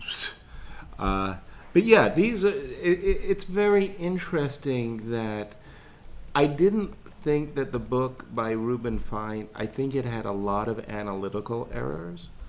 But if you overlook those errors, one of the things that I think Reuben Fine did superbly well was put in words endgame concepts. And I thought it was a great book. I don't know if others who studied it. You have it in your hand. I love the ironic. Okay. Well, most of us older players grew up on it, and it's 700 pages long. It's 700, but it covers so many endings that you absolutely have to know. And I read that he wrote this in 6 months somewhere. Yeah. And it's pre-computer era. He wrote it in, what, 1946? Yeah. Okay. Yeah, it's a fantastic book. Yeah, just to repeat what Doug Eckert was saying, was that Reuben Fine wrote this book in a pre-computer area of like 700 pages in about 6 months. And there's no question Reuben Fine was just a really superb writer and, well, a hard worker, let's just put it that way. And probably at the time he decided to retire in the world's top 5. So it was a great book, and today one of the things that I think really the computer has done for chess is it's forced everybody to calculate. Yeah? So this notion that I grew up with of concepts and principles, basically, if I say to you, oh, the principle of this position is this, the computer will instantly show 500 examples where it breaks the rules. Right? It's like, ah! Yep. So everything becomes calculation. Yeah. But okay, interesting. Yes, sir. Please. We will we'll take a quick break, and we'll be back with some exciting finishes from the U.S. Chess League Championship match. All righty. Thank you. Yeah.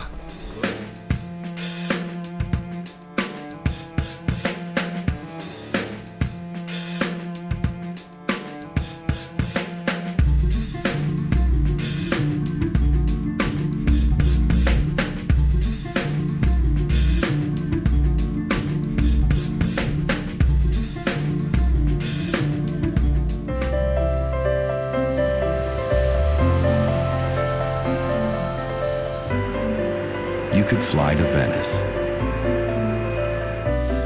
or Paris or even Copenhagen. You could fly all over the world. But why? When you could just come to St. Louis. Your trip begins at exploreStLouis.com. Oh, the weather today is fantastic. I couldn't have asked for a better day to be out here on hole number 6. Earlier we were going to be on hole number 9, and that might have been a little sunny for my taste, but we've got this great umbrella. Oh, that was a great shot. We might have to go measure that hole, or that shot. But yes, I do enjoy this hole a lot. It does have that beautiful outie, though I think hole number 16 has the better outie. I work with Laura Shilley, our development coordinator, and we make all of the fundraising efforts happen. So we reach out for corporate support, for philanthropic individual support. We try to raise funds for the Scholastic Initiative, which is why we're here today at Glen Echo. We're having a lot of fun. And you know what's fun about this is par 3. If you're really not that good of a golfer, you can still have a great day. And we've all been playing pretty good on certain holes, you know. I mean, nobody's setting the world on fire. We have Aaron here who's doing all the heavy lifting for us, and we're just kind of riding the wave and having fun. We're going to be back next year. I can tell you that for sure. We'll be sponsoring the Chess Club golf tournament for sure. Without corporate dollars, we can't go into as many schools as we're in. We can't do a lot of things we do because, you know, a lot of times corporations, that's where a lot of philanthropic money sits. So we really need those funds to go into as many schools as possible. The game of chess is really making a difference, especially to underserved kids. The benefits of the game are really giving them those lifelong lessons to make the right moves in life and to be successful. King D1? Really? So at this particular hole, the blitz hole, hole 14, the objective is to get the ball into the hole as quickly as you can. So the players are out here, they have some people teeing off, they have other people down on the green, and it's a different form of strategy. It really requires them to give it some thought and think about things in a different way than they normally would. You can have as many hitters as you want. That's a strategy situation here. Let's get back now. Hey, Rex.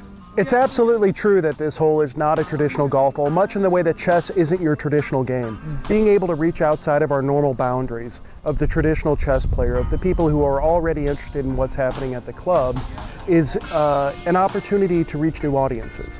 It's also an opportunity for us to show all of the hard work that we put into making Scholastic Chess successful. You know, kids who play chess are smarter, they have better grades, they have better attendance, they have better behavior in the classroom, they're able to solve complex problems more quickly, and it's really important for us because chess is one of those tools where you can play a game and at the same time learn those critical skills that are important for education. It's left to you! Oh, damn it. Kelly knows how to hunt. Oh, catch it! Nice! Nice! Go, go, go!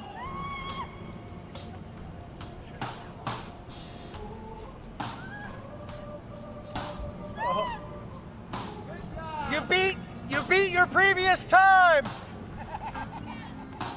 Every time we have the chance to come out to Glen Echo, it's a great opportunity. The weather's always been wonderful. The staff here are fantastic and really do an excellent job of getting everything ready for us. Oh! Oh! Ben, move out of the way.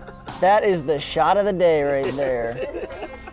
That might be the winner right here. Get it, Lance? This might be the winning shot. It took first place. Holy cow, that is a first place shot. What a fantastic shot. Incredible. The sponsors, the donors, the corporations, the small businesses, they're the ones who really make all of this possible and recognize what the Chess Club is doing in St. Louis is impactful for kids. That's the most important part.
of course, that advice goes out the window when you're playing.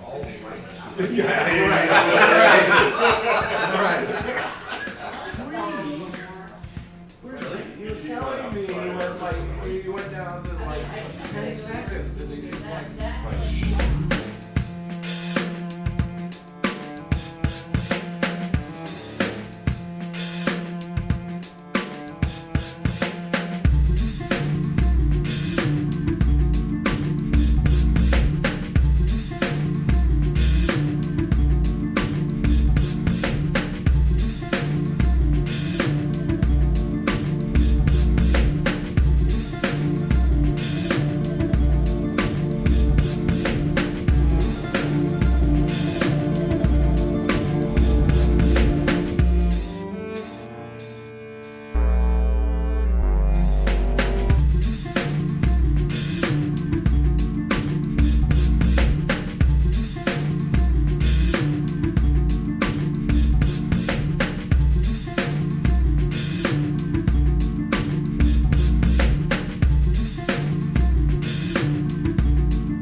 All right, welcome back to the U.S. Chess League Championship match. The Archbishops are the defending champions, trying to go back-to-back. And we're in the middle of some good games here, and we might have trouble on board 4, with Rosenthal. So let's go to that with 4-time U.S. chess champion Yasser Seirawan. Good to be with you, Mike. Okay, when we left it about these parts where we thought that White's pawn sacrifice was simply premature, and I had been expecting not the defensive move rook d8, but something of the nature of king. Oops, just a second. I've got to copy game 4 once again. I was expecting something of, okay, I can't do what I wanted. Rook d8 was played. I was expecting king a7 and rook b8 in order to defend the b7 pawn. Rook came to c3. Rook moved over to c8. Again, a very disconcerting move. So he didn't take the pawn. He didn't play king a7. Or he didn't take, well, I can't move the pieces at the moment. Rook takes d4, knight b3 is an issue. The fork. The fork. Okay, so what he has done is he's gotten here. Now Nicky went back to e8. He could have gone back to a5, queen a5. He did not do that. He went back and queen e4 with a very, very powerful threat. Well, I've got to do something with this board because it's just not giving me the opportunity to make moves, and that's not fun. Hey, remember, you can always join the conversation. Hashtag US Chess League. Okay, just a second. We are playing the Manhattan Applesauce in the championship game. So far, no boards have been decided. Yes, Ben Simon. Who would you say is favored in this matchup? Well, it's a very close matchup by ratings. Lenderman has a slight edge over Nyzhnyk. Var has about a 100-point advantage or thereabout over his opponent. Spencer Finegold is outranked by his opponent, and then Rosenthal, who we're really banking on, has a 150-point swing off of his opponent. So we were really banking on Rosenthal to come through it, at least with a draw, if not a win. So this would really dash our hopes if we can't stop a checkmate here. And frankly, I was playing around, and I actually put it on analysis as I thought that meant that I could analyze. But a computer came on, I think it's Crafty Engine, and Crafty said c6 was forced, rook takes b6, and Crafty rates this position as 6 points in favor of White. So poor Nick is losing. So now this totally shifts our plans now. Our top boards have got to come through big time. So hopefully, let's go to our first game between Illya and Lenderman. Spencer. Yeah, I'll bring that up in a second. Let me make sure that I can actually make moves here. Yes, I can. No, I don't know. So when we left it around these parts, and we thought that knight d8 might have been a move. Knight a5 we did not consider. That was Lenderman's choice. What's the idea is that frankly, Lenderman thought that he was in a bad shape, so he's sacrificing a piece for several pawns. Bishop takes e4. We don't want to take check because the rook can drop back. So takes, queen, and in case of check downstairs, we have, I think it was bishop e1, I believe is what we were looking at. So you still wouldn't want to take the pawn, just a move back? Pardon me? Queen takes e4. Oh, when you have the chance to. Pardon me. What moment? So take and out. Or no, we'll take the. We have to take the bishop, right? Yeah, okay. No, we don't. We're gonna It's a check. Oh, it's a check. Okay. A good reason. You wanted to take the risk. I was just so excited. So excited. I get. What if Queen A7 instead of Fe4, Rook B7, Queen A6? Pardon me. Queen So A7. Queen takes A7, Rook B7, Queen How does the rook bishop support the rook? Good question. If I go back, Bishop E4, I guess some King D.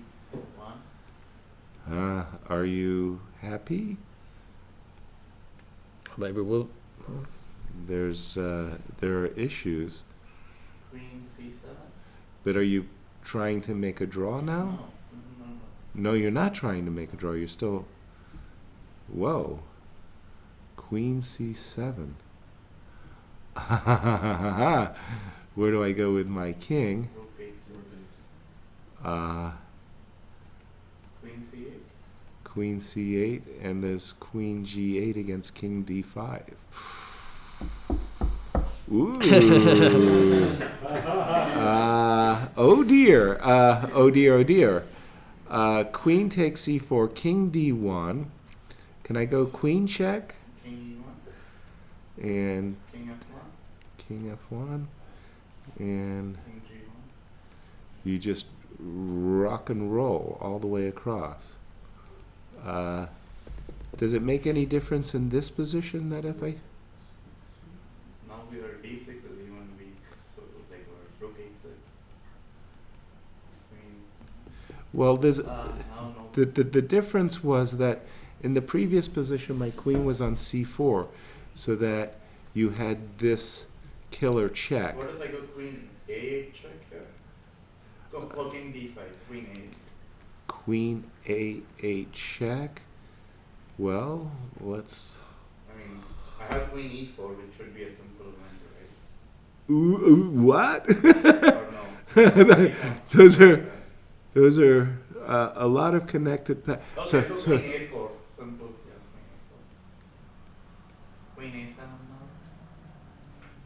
This is simple, Pre? Gosh, it's. If I can play bishop to E1. Bishop to E1. Well, you can wait for me to give you a check. Oh, you're afraid of C3. Okay. So, if you insist.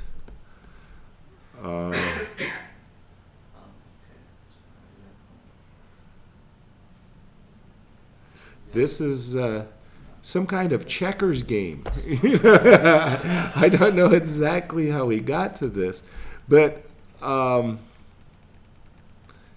it's a very enterprising piece sacrifice. Maybe Alex felt he was obliged to do this, because this doesn't, I mean, I don't think that after bishop takes e4, queen takes a7 may be very good, but I was just saying that if we accept the piece, weren't we taking this pawn on e4 actually?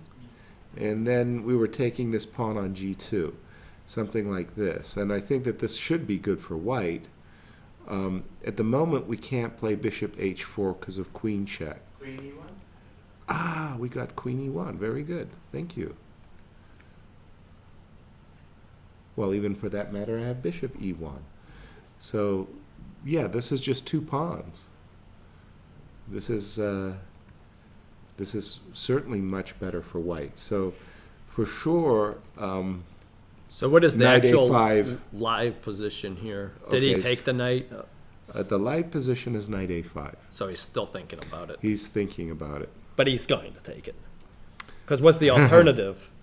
Well, that's a good question too. I guess the alternative is what happens if I take this? Then I guess the knight comes to b3 check.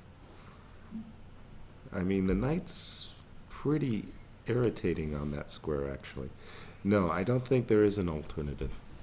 Oh, pardon me. There is an alternative. The alternative is bishop d3, but maybe we're giving black some counter chances. Well, he's already got counter play.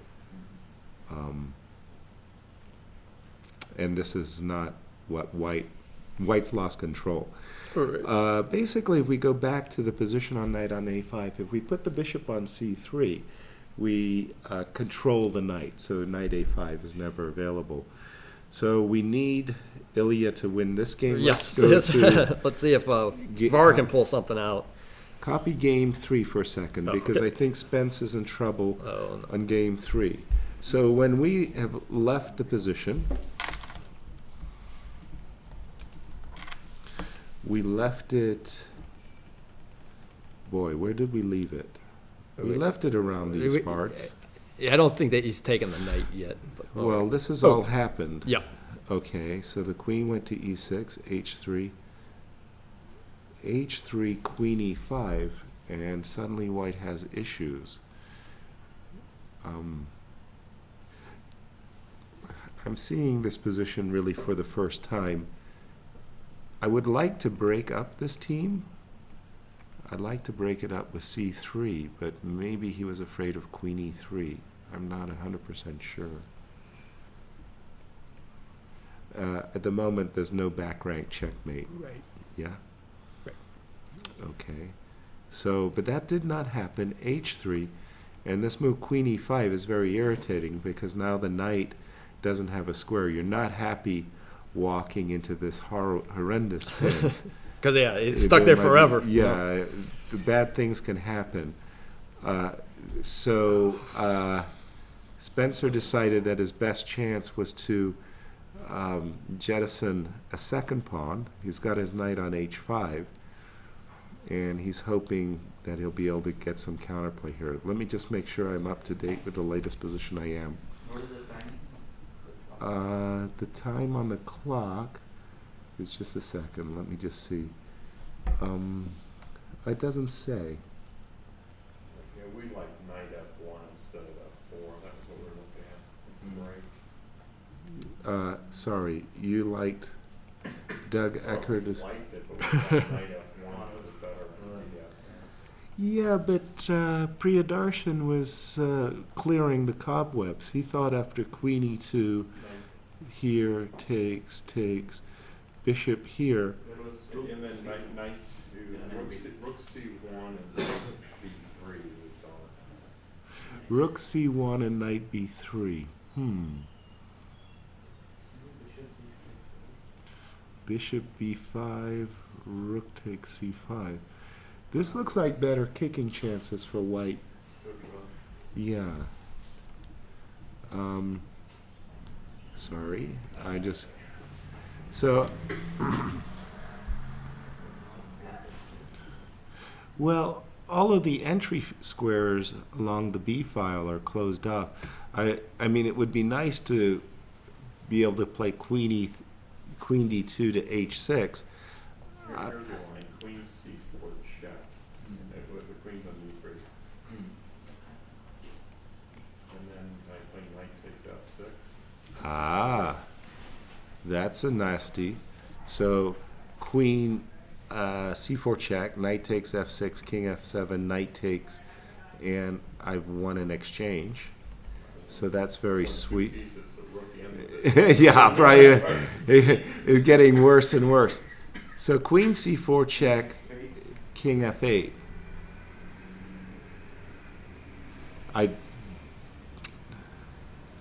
I don't see. It was going so good for one move. Yeah. Let's go back here for a second, because this is a very attractive idea, of course. But rook e3 is kind of a showstopper. But I'm wondering about the situation after c3. Queen d5. Oh, sorry, queen c6. I'm hanging f6. Knight f6 check. I lose everything. Here you're eyeballing this guy, so I'll go away. Now can I take the queen e6? Again, I'm angling for this, but I think you're right. Well, no. You can't go there though, because the knight takes f6 check. Yes, the same same idea. killer fork. Bishop b7. Does that go to the same thing? Knight takes f6 check. Or maybe instead of queen c6, king f7. King F7. So at least I get to break up the team. Pawn takes pawn. Okay, so now. King G6 and the knight is trapped. Oh, you're going there. Okay. You put the arrow there before you said it. Well, but it works. It works. Just a second. It works. Oh, knight F4 checks. No, it doesn't work. It doesn't work. Ah. Okay, queen E5 or queen rook D1. Queen E5 here. Queen E5. Oh, that's nasty.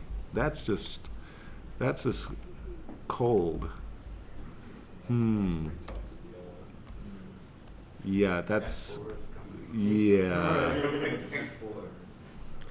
F4 looks painful. So Spencer is in some trouble here. Just a second, go back. Did he play Queen D2? No, I don't think he played Queen D2. Yes, so we've got this position. Okay, we've got to come up with some really clever ideas for Spence. Otherwise, it's down in a blaze of glory. What cheapos can we come up with? Mike, you're our cheapo. Yeah. You're our cheapo Well, potential man. you gotta be looking at the checks, but I don't think they do anything on C4 or B3. But yeah, did they go anywhere? Not that I. Well, can unless tell. they black with the bishop. That's our hope, Then right? we've got our then we've got our knight F6, and they call us genius. Yes. Yes. I wanna try to attack that pawn on F6, but not looking good. Not looking good, huh? Okay, I would like to see what if queen D2, rook E3, queen F2. Okay, Pre is suggesting something where we're. I'm going to H4. No, queen H4 and then some knight F6 on separate. Okay, I'm a little fearful that. Well, okay, so king might just be very solid here. Queen F4, sorry, queen H4. Queen H4, rook E4. Oh dear. That's not. Right. That's rough. That is Maybe rough. I should start with knight F4 then. Exactly. I thought that you were. That was where I thought you were heading. Then Rook F1. F1. Yeah, exactly. So at least you can do your irritating best to get your queen to H4. It's still. It looks very doubtful. For example, let's say even if I let you, I played A5, by the way, with the idea of hitting the rook. I don't think that you can even end up taking this pawn because this knight lacks protection.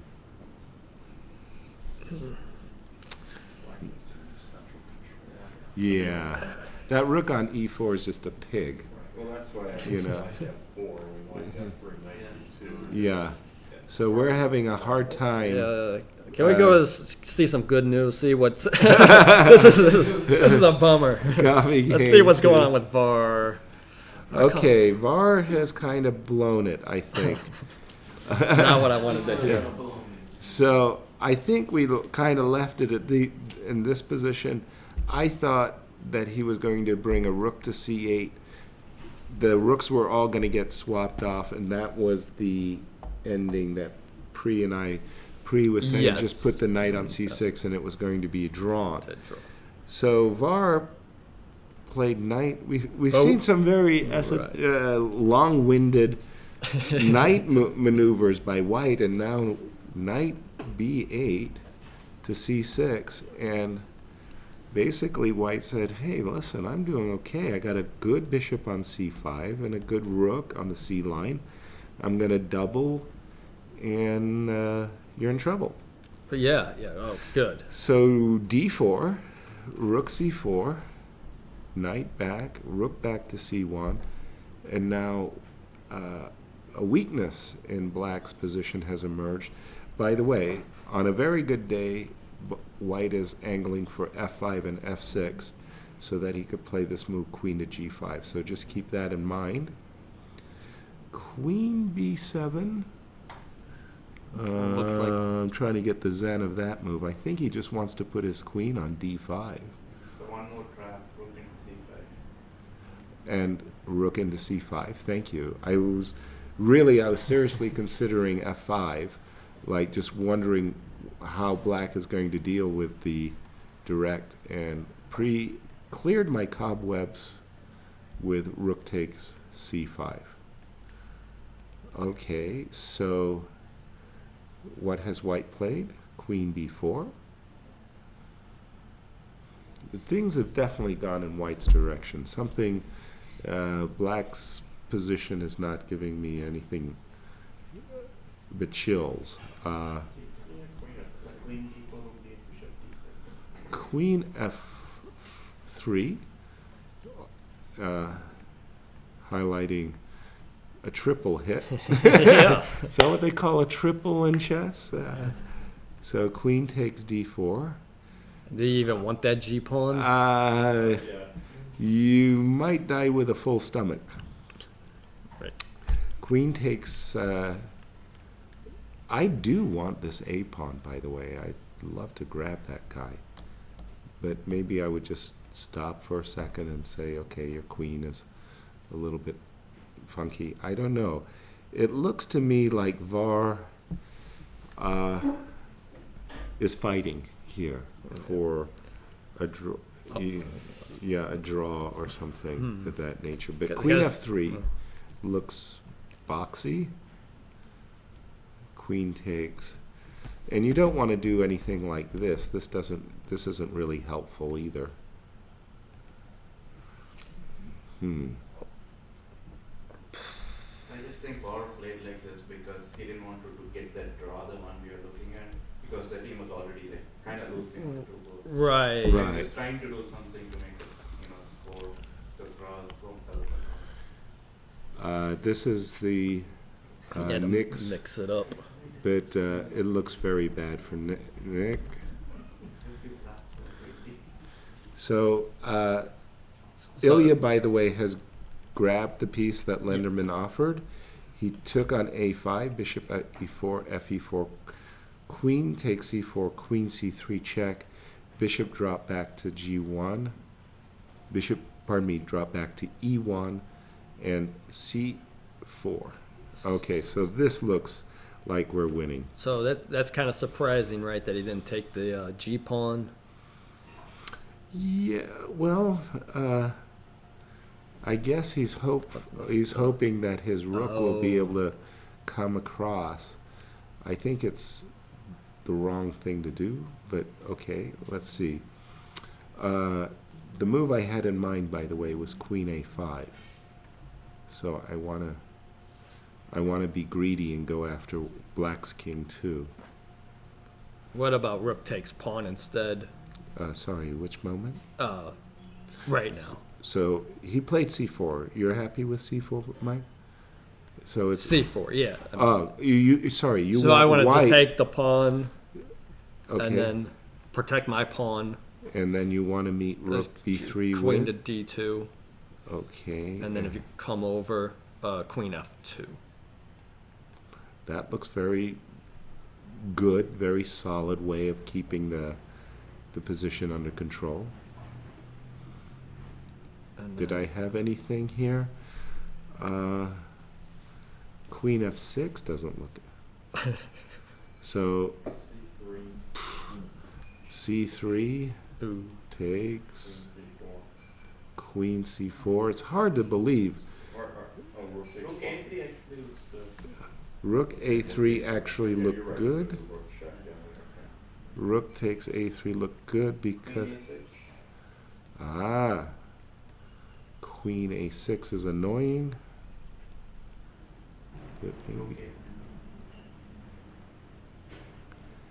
It's amazing what a bishop can do. Knight is really great. Queen a3 and queen a4.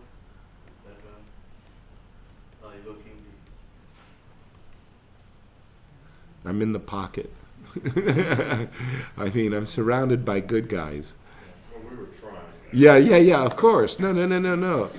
I didn't. Even in that position, queen d1 in the left after king d3. What if idea of queen f1 check, and I don't see how you're. Oh, you play rook f5. Yes. Yeah.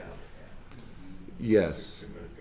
So c4 looks like a very slow follow-up to the piece sacrifice, but again, I think that this is a game that's actually in our favor. Right, okay, so we got one. So we just need to get another point somehow then, hopefully. Yeah. So nothing has happened on game 2. On game 3, ooh, Spence, how did he manage to do this? We were trying our best to get that queen over there, yeah. So he played queen, bishop d7. Well, that's strange. Maybe that was a helpful move because black gave us a business square. I think we were afraid of something, I don't know, maybe just this rook was so super centralized. Rook e4, queen e5 looks very good for black. But Spence played knight f4, rook e3, check, check, and he's in it with a shout. We're seeing a lot of king hunting going on suddenly in this match. Okay, well, just take the piece. So, oh, take the piece, take the pawn, king to g5, right? Now, the king has gone for a walk, but is it safe? Super safe. Super safe. Safest position in the world. No, go back. Well, yeah, what about h4 check instead? Right, go back to the queen's on g8, right? Okay, we're having a little think here, folks, as we're double checking if there aren't some tricks for Spencer here. Yeah, all of black's pieces are defended, so we're gonna need to get the king essentially. Right. Well, I was trying to figure out if we can throw rook f1 here. Right, that's what I was thinking of, rook f1, right. Well, get there. well, wait a minute. We can do it like this way. But f4. But f4. Hold on. Is this that clean? Let's get that h4 and yeah. Is this? Well, now I have at least a draw. Okay, so maybe f4 was bad. We'll take a draw in this position for sure. Yeah. And then Akobian can draw and we can go to blitz. Yes, we would be very pleased. I suspect this might. No? Crush our hopes. No, it doesn't, because I've got h4, right? And yay. That's the dream. That's what I say. Let's not rush on this. Whoa, rook f1. And Oh, he played it? no, I'm just saying that against king h5, queen h7, rook f1, the move that Doug was saying, take it easy, take it easy. So it's not hopeless. Yes. This is this could easily be just a draw by repetition now. You know, I mean, if we play, for example, this, I've just got an instant repetition in the position. Bishop e8, maybe the cover, right? Rook f5 mate.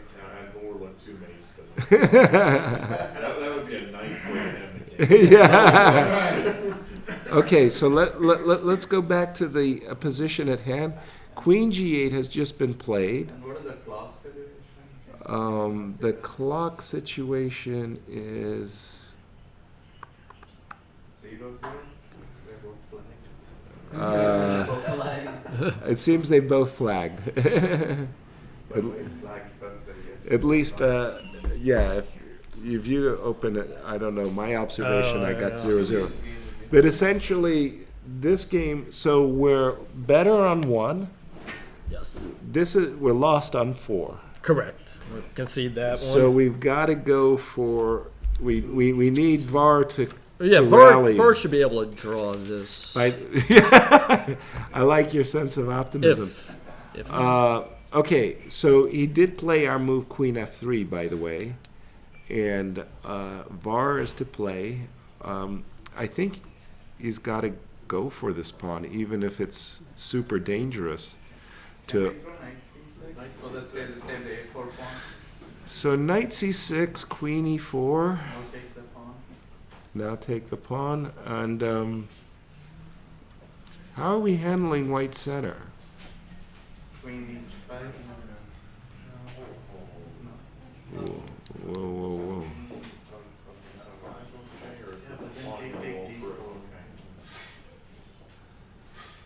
So are we able to restrain white center is my worry. We've got various breaks here that scare me. Put the knight on f5 and it's a dream, right? You know, put the knight on d5, it's a dream. Knight on c6. Okay, so why did you need to play knight c6? Take the pawn. Good man. I mean, I've worked with Priyadarshan and he understands my concepts of being pawns ahead. It's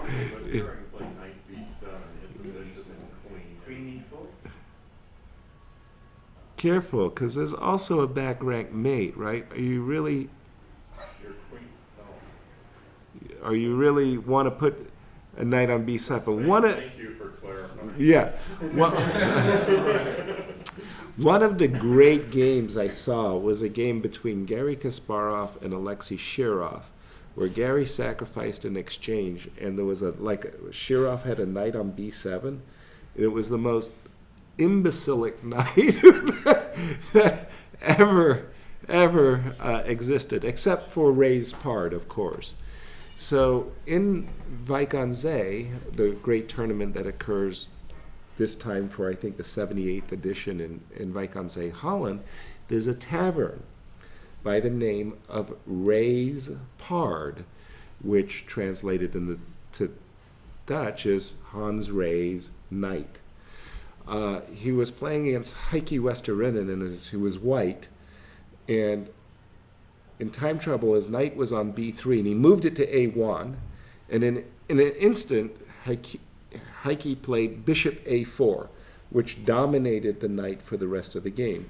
So naming the tavern in honor of Ray wasn't to honor him, but to mock him. So it became known as Ray's Paard, this horrible knight on A1. I mean, terrible. Okay, so let's go back and forth. So queen takes d4, knight c6, queen e4, queen takes. I don't know why I tossed in rook g1, but I did. Queen h5, d4. And we just think that white has a nice position, right? But exactly now winning, though. Yeah, how nice is it? I mean, it's nice, but is it winning? I'm setting you up for a trick. If you play d5, I get to reposition my queen nicely with a check, and I can go knight finally to a decent square on e6. I mean, where there's life, there's hope, right? Love it. Love it. Okay.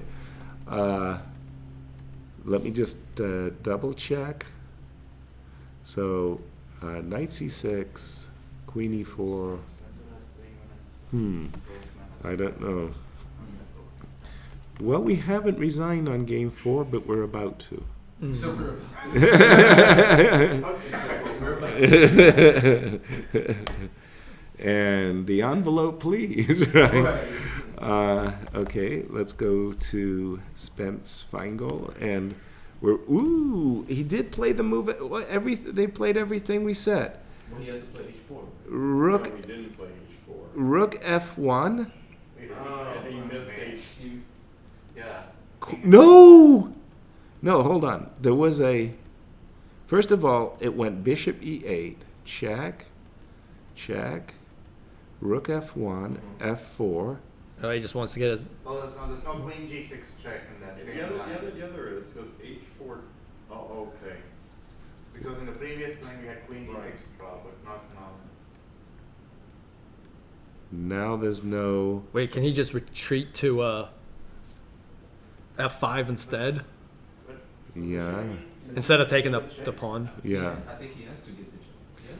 So he gave a check, and then the king was going to go to f5 and pre-mention something about super safe king suddenly. Check. King e4, super safe, huh? So this looks... So there's no perpetual. There's no purple. Check. No check, right. Well, after king f5, why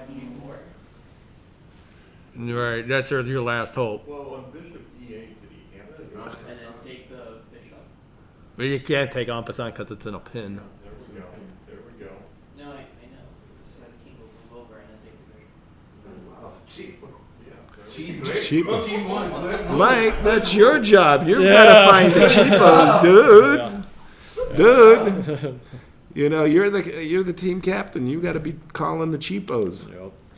So king goes to e5, queen can capture, and what's going on here? Is this? Well, at least you got your piece back. You may be losing for other reasons, but what the hey? How do we go about this? Do we go check here? No, queen f7 seems to be. I like queen a8 check. Queen a6. Because Queen f7 check. I'm going to take the pawn on f4 though. No, go to a8 because I want to go to the rook and pawn ending. Otherwise, I can get invaded. Doug Eckert is suggesting queen a8. I was going to go king c4. All right. And I play queen g2 here and guard my. Guard the h3 pawn. It's not great, but.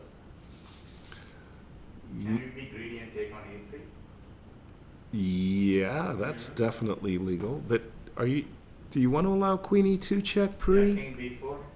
And then I got rook b1. King a5. And no, you can't be safe on a5. That's just that'd just be flat out unfair. No, because queen d2 check is rook c3, and I don't see any other check for if rook a1 I start walking again.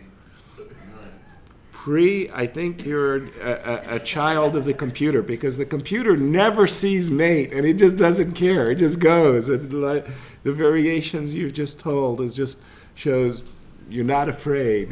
No mates. Okay, let's just see what has happened in the game because there is. Do you know what the times are Like at the a few minutes place? ago it was 3 minutes for Spencer and 12 for Rozman. Where's? Okay, now I got. Has a minute. Spencer has a minute. Thank you, Richard. Okay, weird things are happening in. Just a second. Yeah, what is king h4? What? King h4? Yeah. Queen g4 mate, and Oh. you fell for it. Always complicated lines. It was the first. Right there, still right there. Everybody, just to the audience, Grandmaster Priharshan has just asked about King H4, and Mike Kummer was happy to show the Grandmaster checkmate in one. Yes. Well, so, hold on. Why are we so happy? What happened after Bishop G6? You play Bishop G6? No, I'm just saying. Why?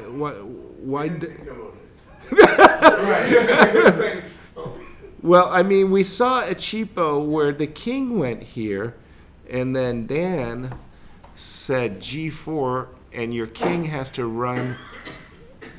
But why doesn't he play bishop g6? H4. H4. Okay. Oh, but now king H5. What? Why did you give me a check? Ah, nice. And then king G4. And then king g4. Oh, nice. Uh-oh. Uh-oh. Oh dear. And we don't have. That's pretty nice. Yeah, for the wrong guys. Oh no. Oh no, Mr. Bob. Oh boy. Or what if king H5 check king G4 queen H6? Do we still have some? King H5, queen H6 check, king G4, queen H6, still kicking. Still kicking. Bishop H5 seals the deal. Everything's protected. Another sealed deal update. Rosenthal has lost. Okay. It's official. So it's official. Okay, so the archbishops are in serious trouble to the applesauce, as we are down 1 point with Spence Finegold in trouble. And let me go back to our first game board, because that was by the way, he got that move c3 in. That's wild. Okay, let's see what happened. Okay, we left it around these parts. We saw the move c4. g3. That move we didn't pay attention to. Rook came to b3, a move we had been expecting. Queen a5. I liked your idea, Mike. Your idea was kind of just tuck away, right? Off, yeah. I liked your idea. Illya went for queen a5. Notice that there's no rook takes e3, because that's a check, and we snap the rook. So rook came back to b7. Now, hey, wait a minute. Whoa. We've got checkmate in 2 on tap, or whatever. Queen comes to d7, and now your move, Mike. He wants to get rid of that lady. Queen d5, very nice. Now it's all coming together. Why did he go back? He could have just simply protected his bishop with king d1. He went back, over. He didn't want that bishop coming to c3. Remember, I've been telling you that once we get our bishop to c3, we've got it all locked up. But look at this. This queen is checkmated. Literally, the queen has no moves, so black is actually playing only with his rook.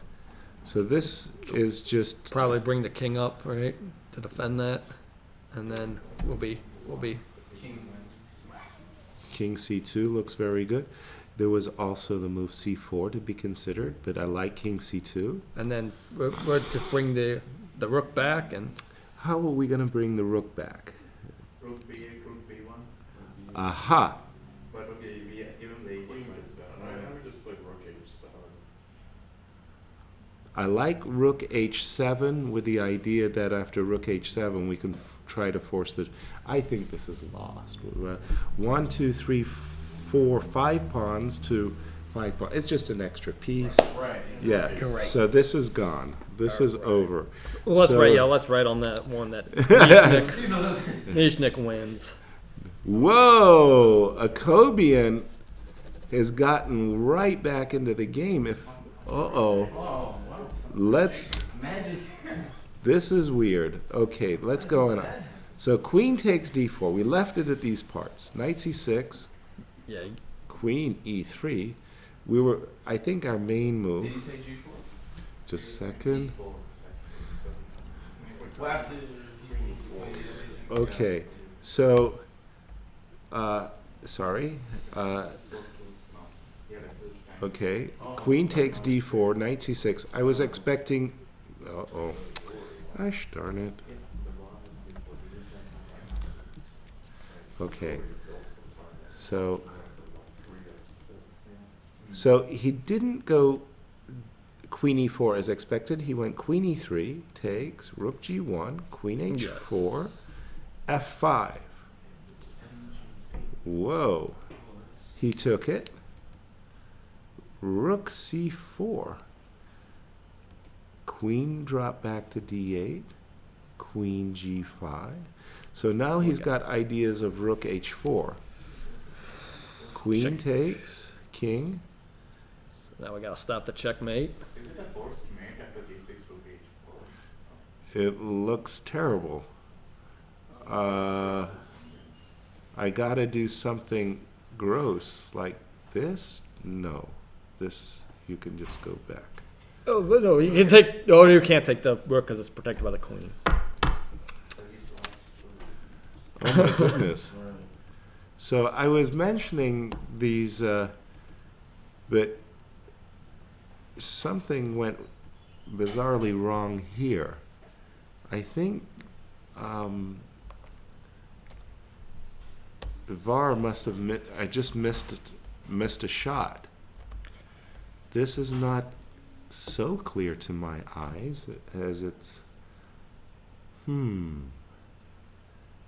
VAR must have just simply missed a shot. Is this maybe I'm getting just checkmated. I don't know. My knight's really goofy. I'll definitely say that. Okay, he took, and then came this move Rook C4. And why did he have to go Queen D8? So it's just... If I take, is there a Rook takes G7 check that I'm missing? It's a forced draw. Maybe VAR wanted to avoid that because then we lose 2.5. Yeah, you're right. There's perpetual check. Yeah. Taking Queen G5 check.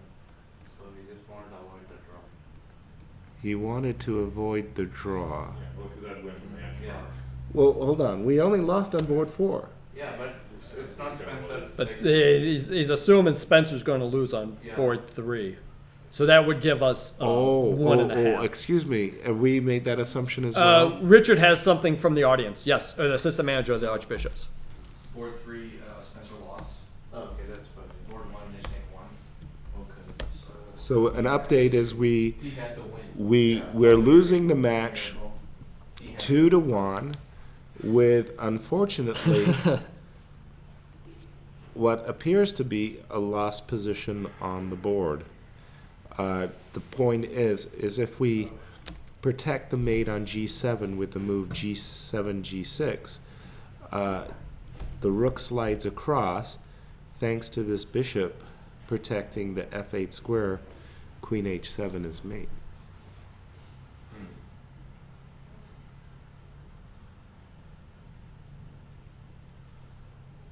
Yep, not a sound in the room. I was about to say, you could hear a pin drop around here. I mean, disappointed home crowd, boy.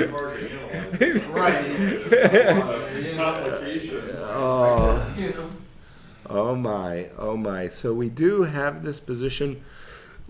Archbishop's down 2-1, needing a win, and I don't see any trickies for black that he could pull off.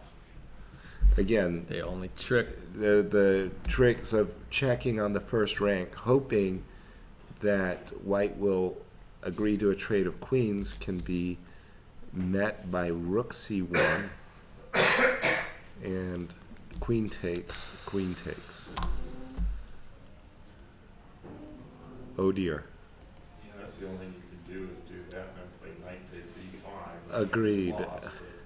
Doug Eckert boldly pointing out the obvious, that black can give up his queen for a rook and try to struggle on with some pawns and a knight. He's got some holding chances because of the B3, but you know, Doug, a queen's really strong, okay?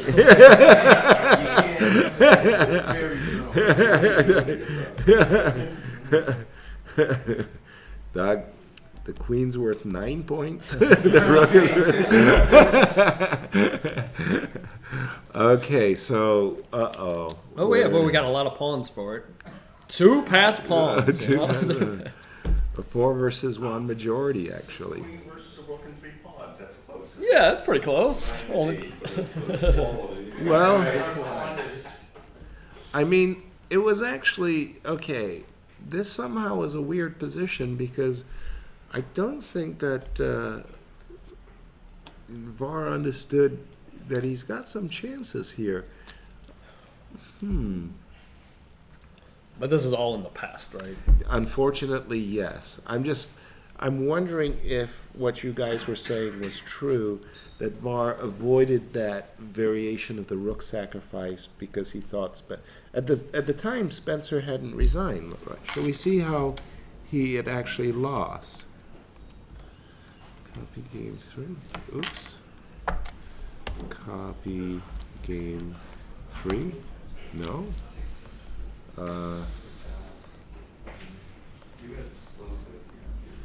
Okay.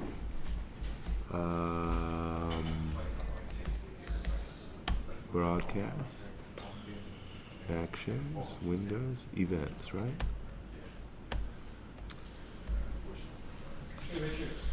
Even though we kind of officially won our game,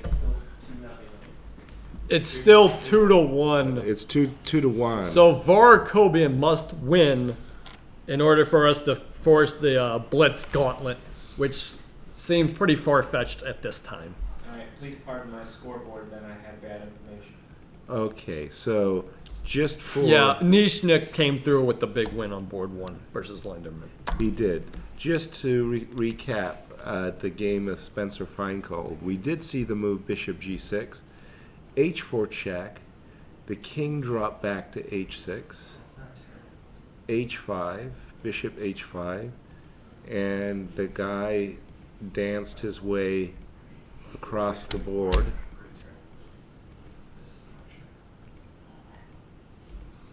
And was perfectly safe. So this was the final. That's the final. So Spencer refused to do any kind of cheapo to try and.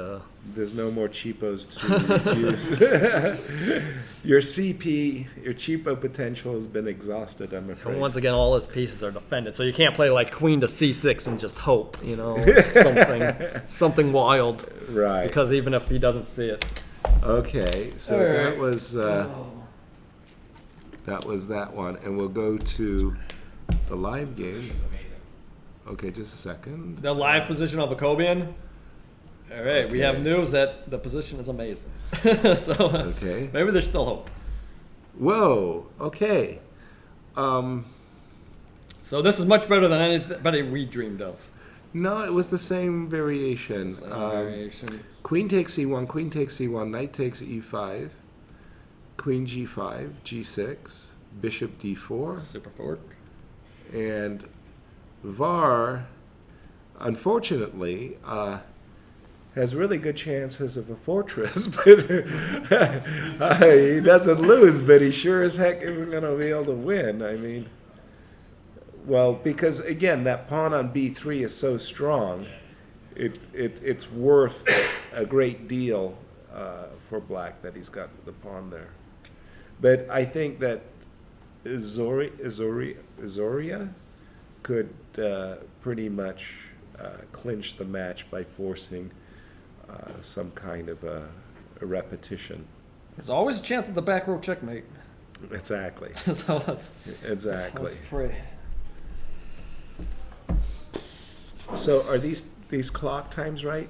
By the way? I believe so. And Mike, the time control once again? 75 minutes with a 30-second increment.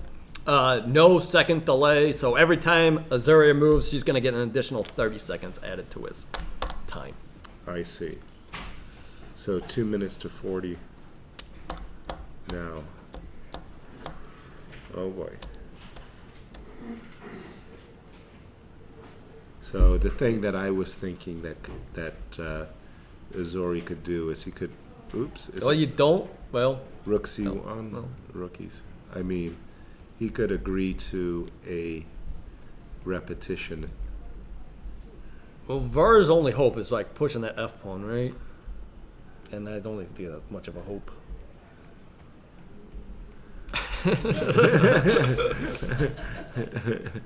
And then, might as well make it to the final step. No, when you get to F2, that's when you play the crusher, Rook E1. I see. Okay. Right. I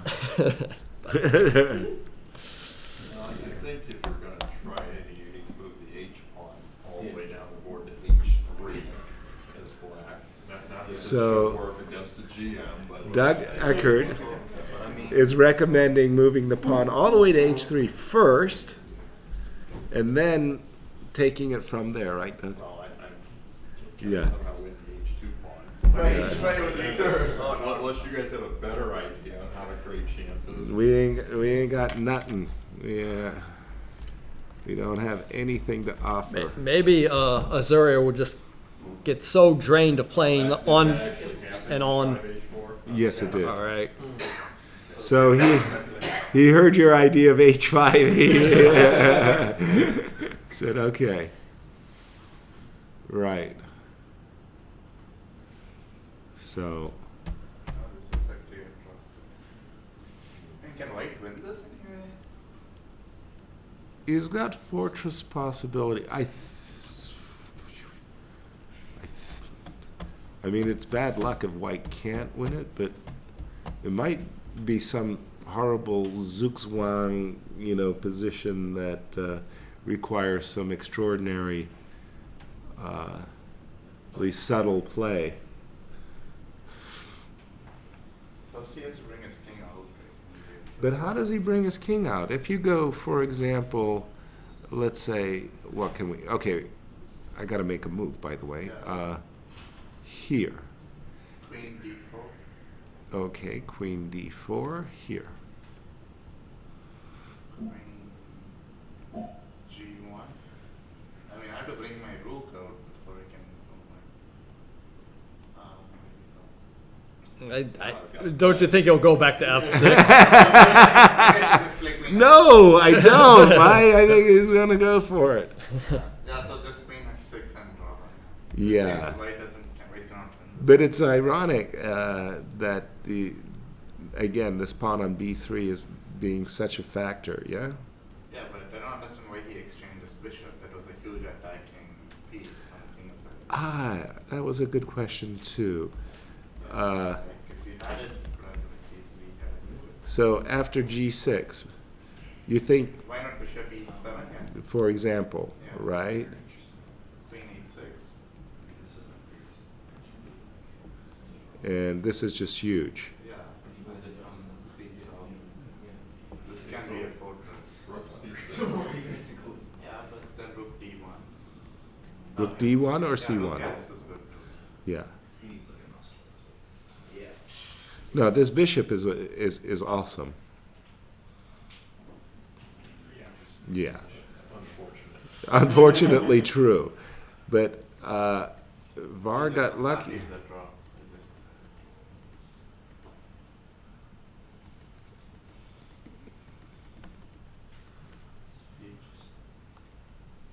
Wow. Okay, so H4. This is the current position? I don't think so because Var had sorry. 2 minutes, so you would have flagged. Just a second. Copy game 2, right? Now we're up to date. So Queen D4 occurred. Rook E4 occurred. Oops, sorry. Queen F6 occurred. F4. All right. Var's playing for a win. Rook E1. Rook C1. Checkmate. Threatening queen takes F4, unfortunately, too. Yeah, Rook E4 back, yeah. We don't now? Well. Maybe. Zugzwang, right? Like nobody can move. Queen C3. Oh, you do not want to play Queen C3. And then we're making progress. We're making progress. Whoa. Oh. He's Queen F6 is threatening checkmate, huh? Yeah. Well. not yeah. but close enough. Yeah, Oh man. Otherwise, it would be great if you could get some kind of like choo-choo train going with you. I think Black may win this position. Yeah. Well, I wanted to get the H. But yeah, exactly. So let me get up to date with the board. What if? Is there any way that we could sacrifice the F pawn for the H pawn? And that way we'll have 3 passers then. Yeah, but you're not going to overcome the queen. So, in other words, yes. So let's say you've played this, I play here. And then F3. F3, and you got this, but I don't think that even this you could win. I mean... Well, I've got a pass pawn that's further away now. Yeah, it's true. Actually, there's a back rank in the other one. Right. Sorry. I think that's a good idea, Mike. So, sorry, Mike. Sorry, Doug, what was the good idea? Well, in the other line, you were almost, if you got the pawn to F2 to sack it, you got a back rank trick. Right. The question is if you get the rook over a file. So if you play H4 here. Okay. Oh, sorry, I'll go king B1, H4, yeah. I purposely made bad moves for white so that we could get the position that we wanted to look at. And what would be the winning concept? Sorry? I would say H3, H2, and then H1 queen. So forcing white to take and then Right. Yeah. Okay, so what does white do here? Let's say I go queen F3. Rook E3 and then H3. Okay. I'll take this guy. Okay, so H2. Queen H4. Behind. Also, by the way, stopping ideas. Okay, so rook E2. A4. Yeah. Get that guy up. No, I have my pass. You still have back rank mate shot. Yes. Woo! Oh, What? the queens, you just don't. Yeah, A1, H1 is just queen into D6. King G7. Whoa. King to G7. Big check. Big check? Is that a big check or? Oh. Now. See, the nice part is I've got this guy covered. Rook E4. Rook on 8 to E4. Queen G3. Because yeah, the point is he's controlling E1 still. Right. Yes, there's not fair line. I know. Playing it rough. Okay, so rook at 4 to E3. Queen. Force another perpetual. Repetition. We do not want that. But no, I want force. I want Rook at G2. This would Oh, be. you got queen check. Yeah, okay, so I can't do it. This would be one of the great come from behind victories of all time. It's like we're down 18 points in the fourth quarter of an NBA basketball game, and we're putting up 3-point shots. You know, Game of the year. As many as we can. And again, the time pressure is a factor or not. The other idea is rook F3. You're on a white square in that last position. Put the rook on F3. Yeah. Richard, what is the live time on the Akobian game? I got a minute and a half for VAR. Wait, And how did the pawns disappear? F and H. Mike, your idea is on load. We got a glimmer of hope. We got a glimmer. No, except he moved his king out of the back. Oops, I did it wrong. Oh, so no.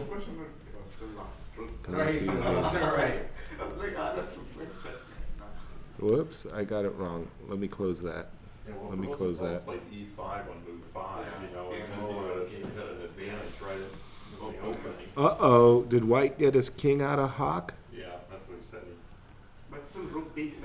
How does it come out? Yeah, we got. Maybe we can force them back in there. So sorry, I got I don't like this setup. Just a second. Copy. Observe game.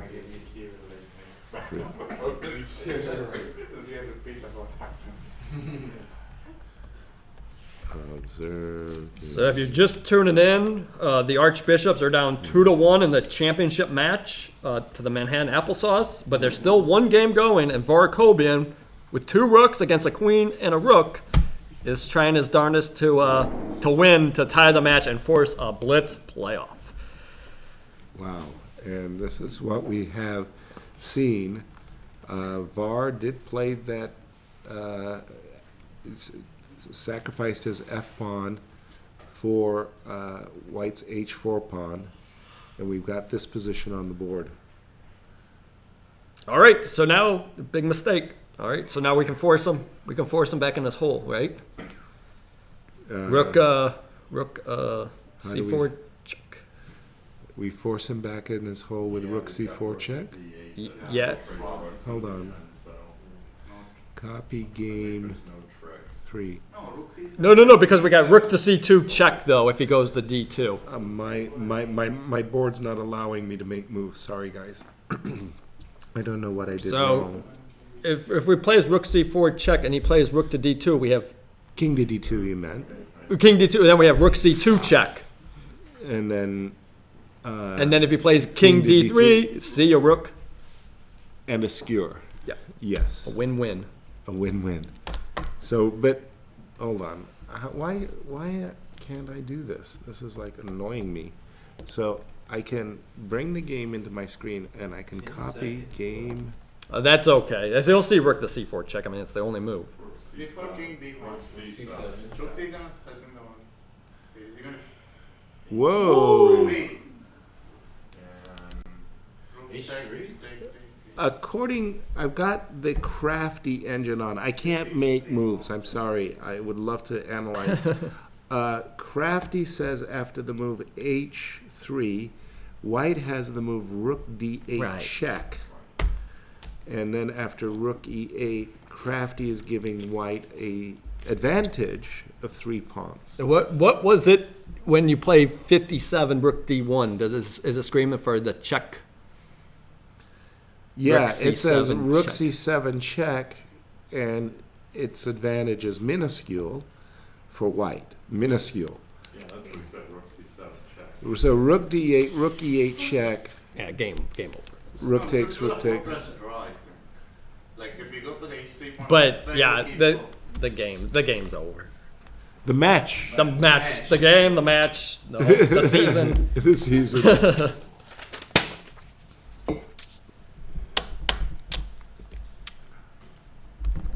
What was your mistake? Well, yeah, what was my mistake? What was my mistake? The captain's always to blame, don't you understand? Right. I mean, I guess I didn't run up and tell him, hey, play the check. Play the Well, I mean, you rested some of your big guns. He got it on, so he got rid of this one of the rooks. Yeah, he White was very fortunate to be able to trade the rook. And now White stands very well.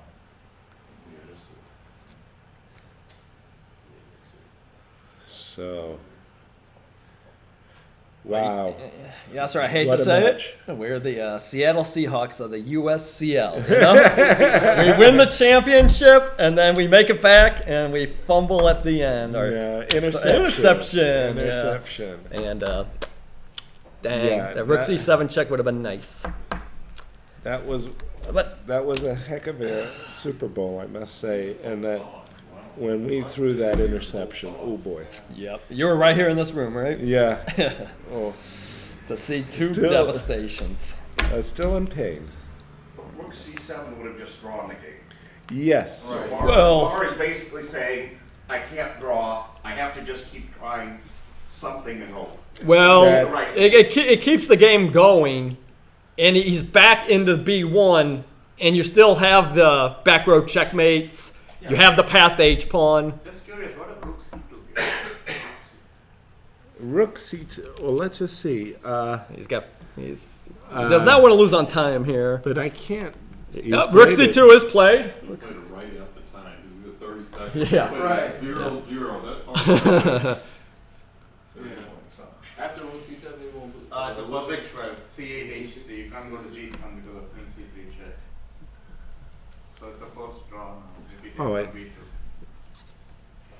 Queen C8, Queen H3.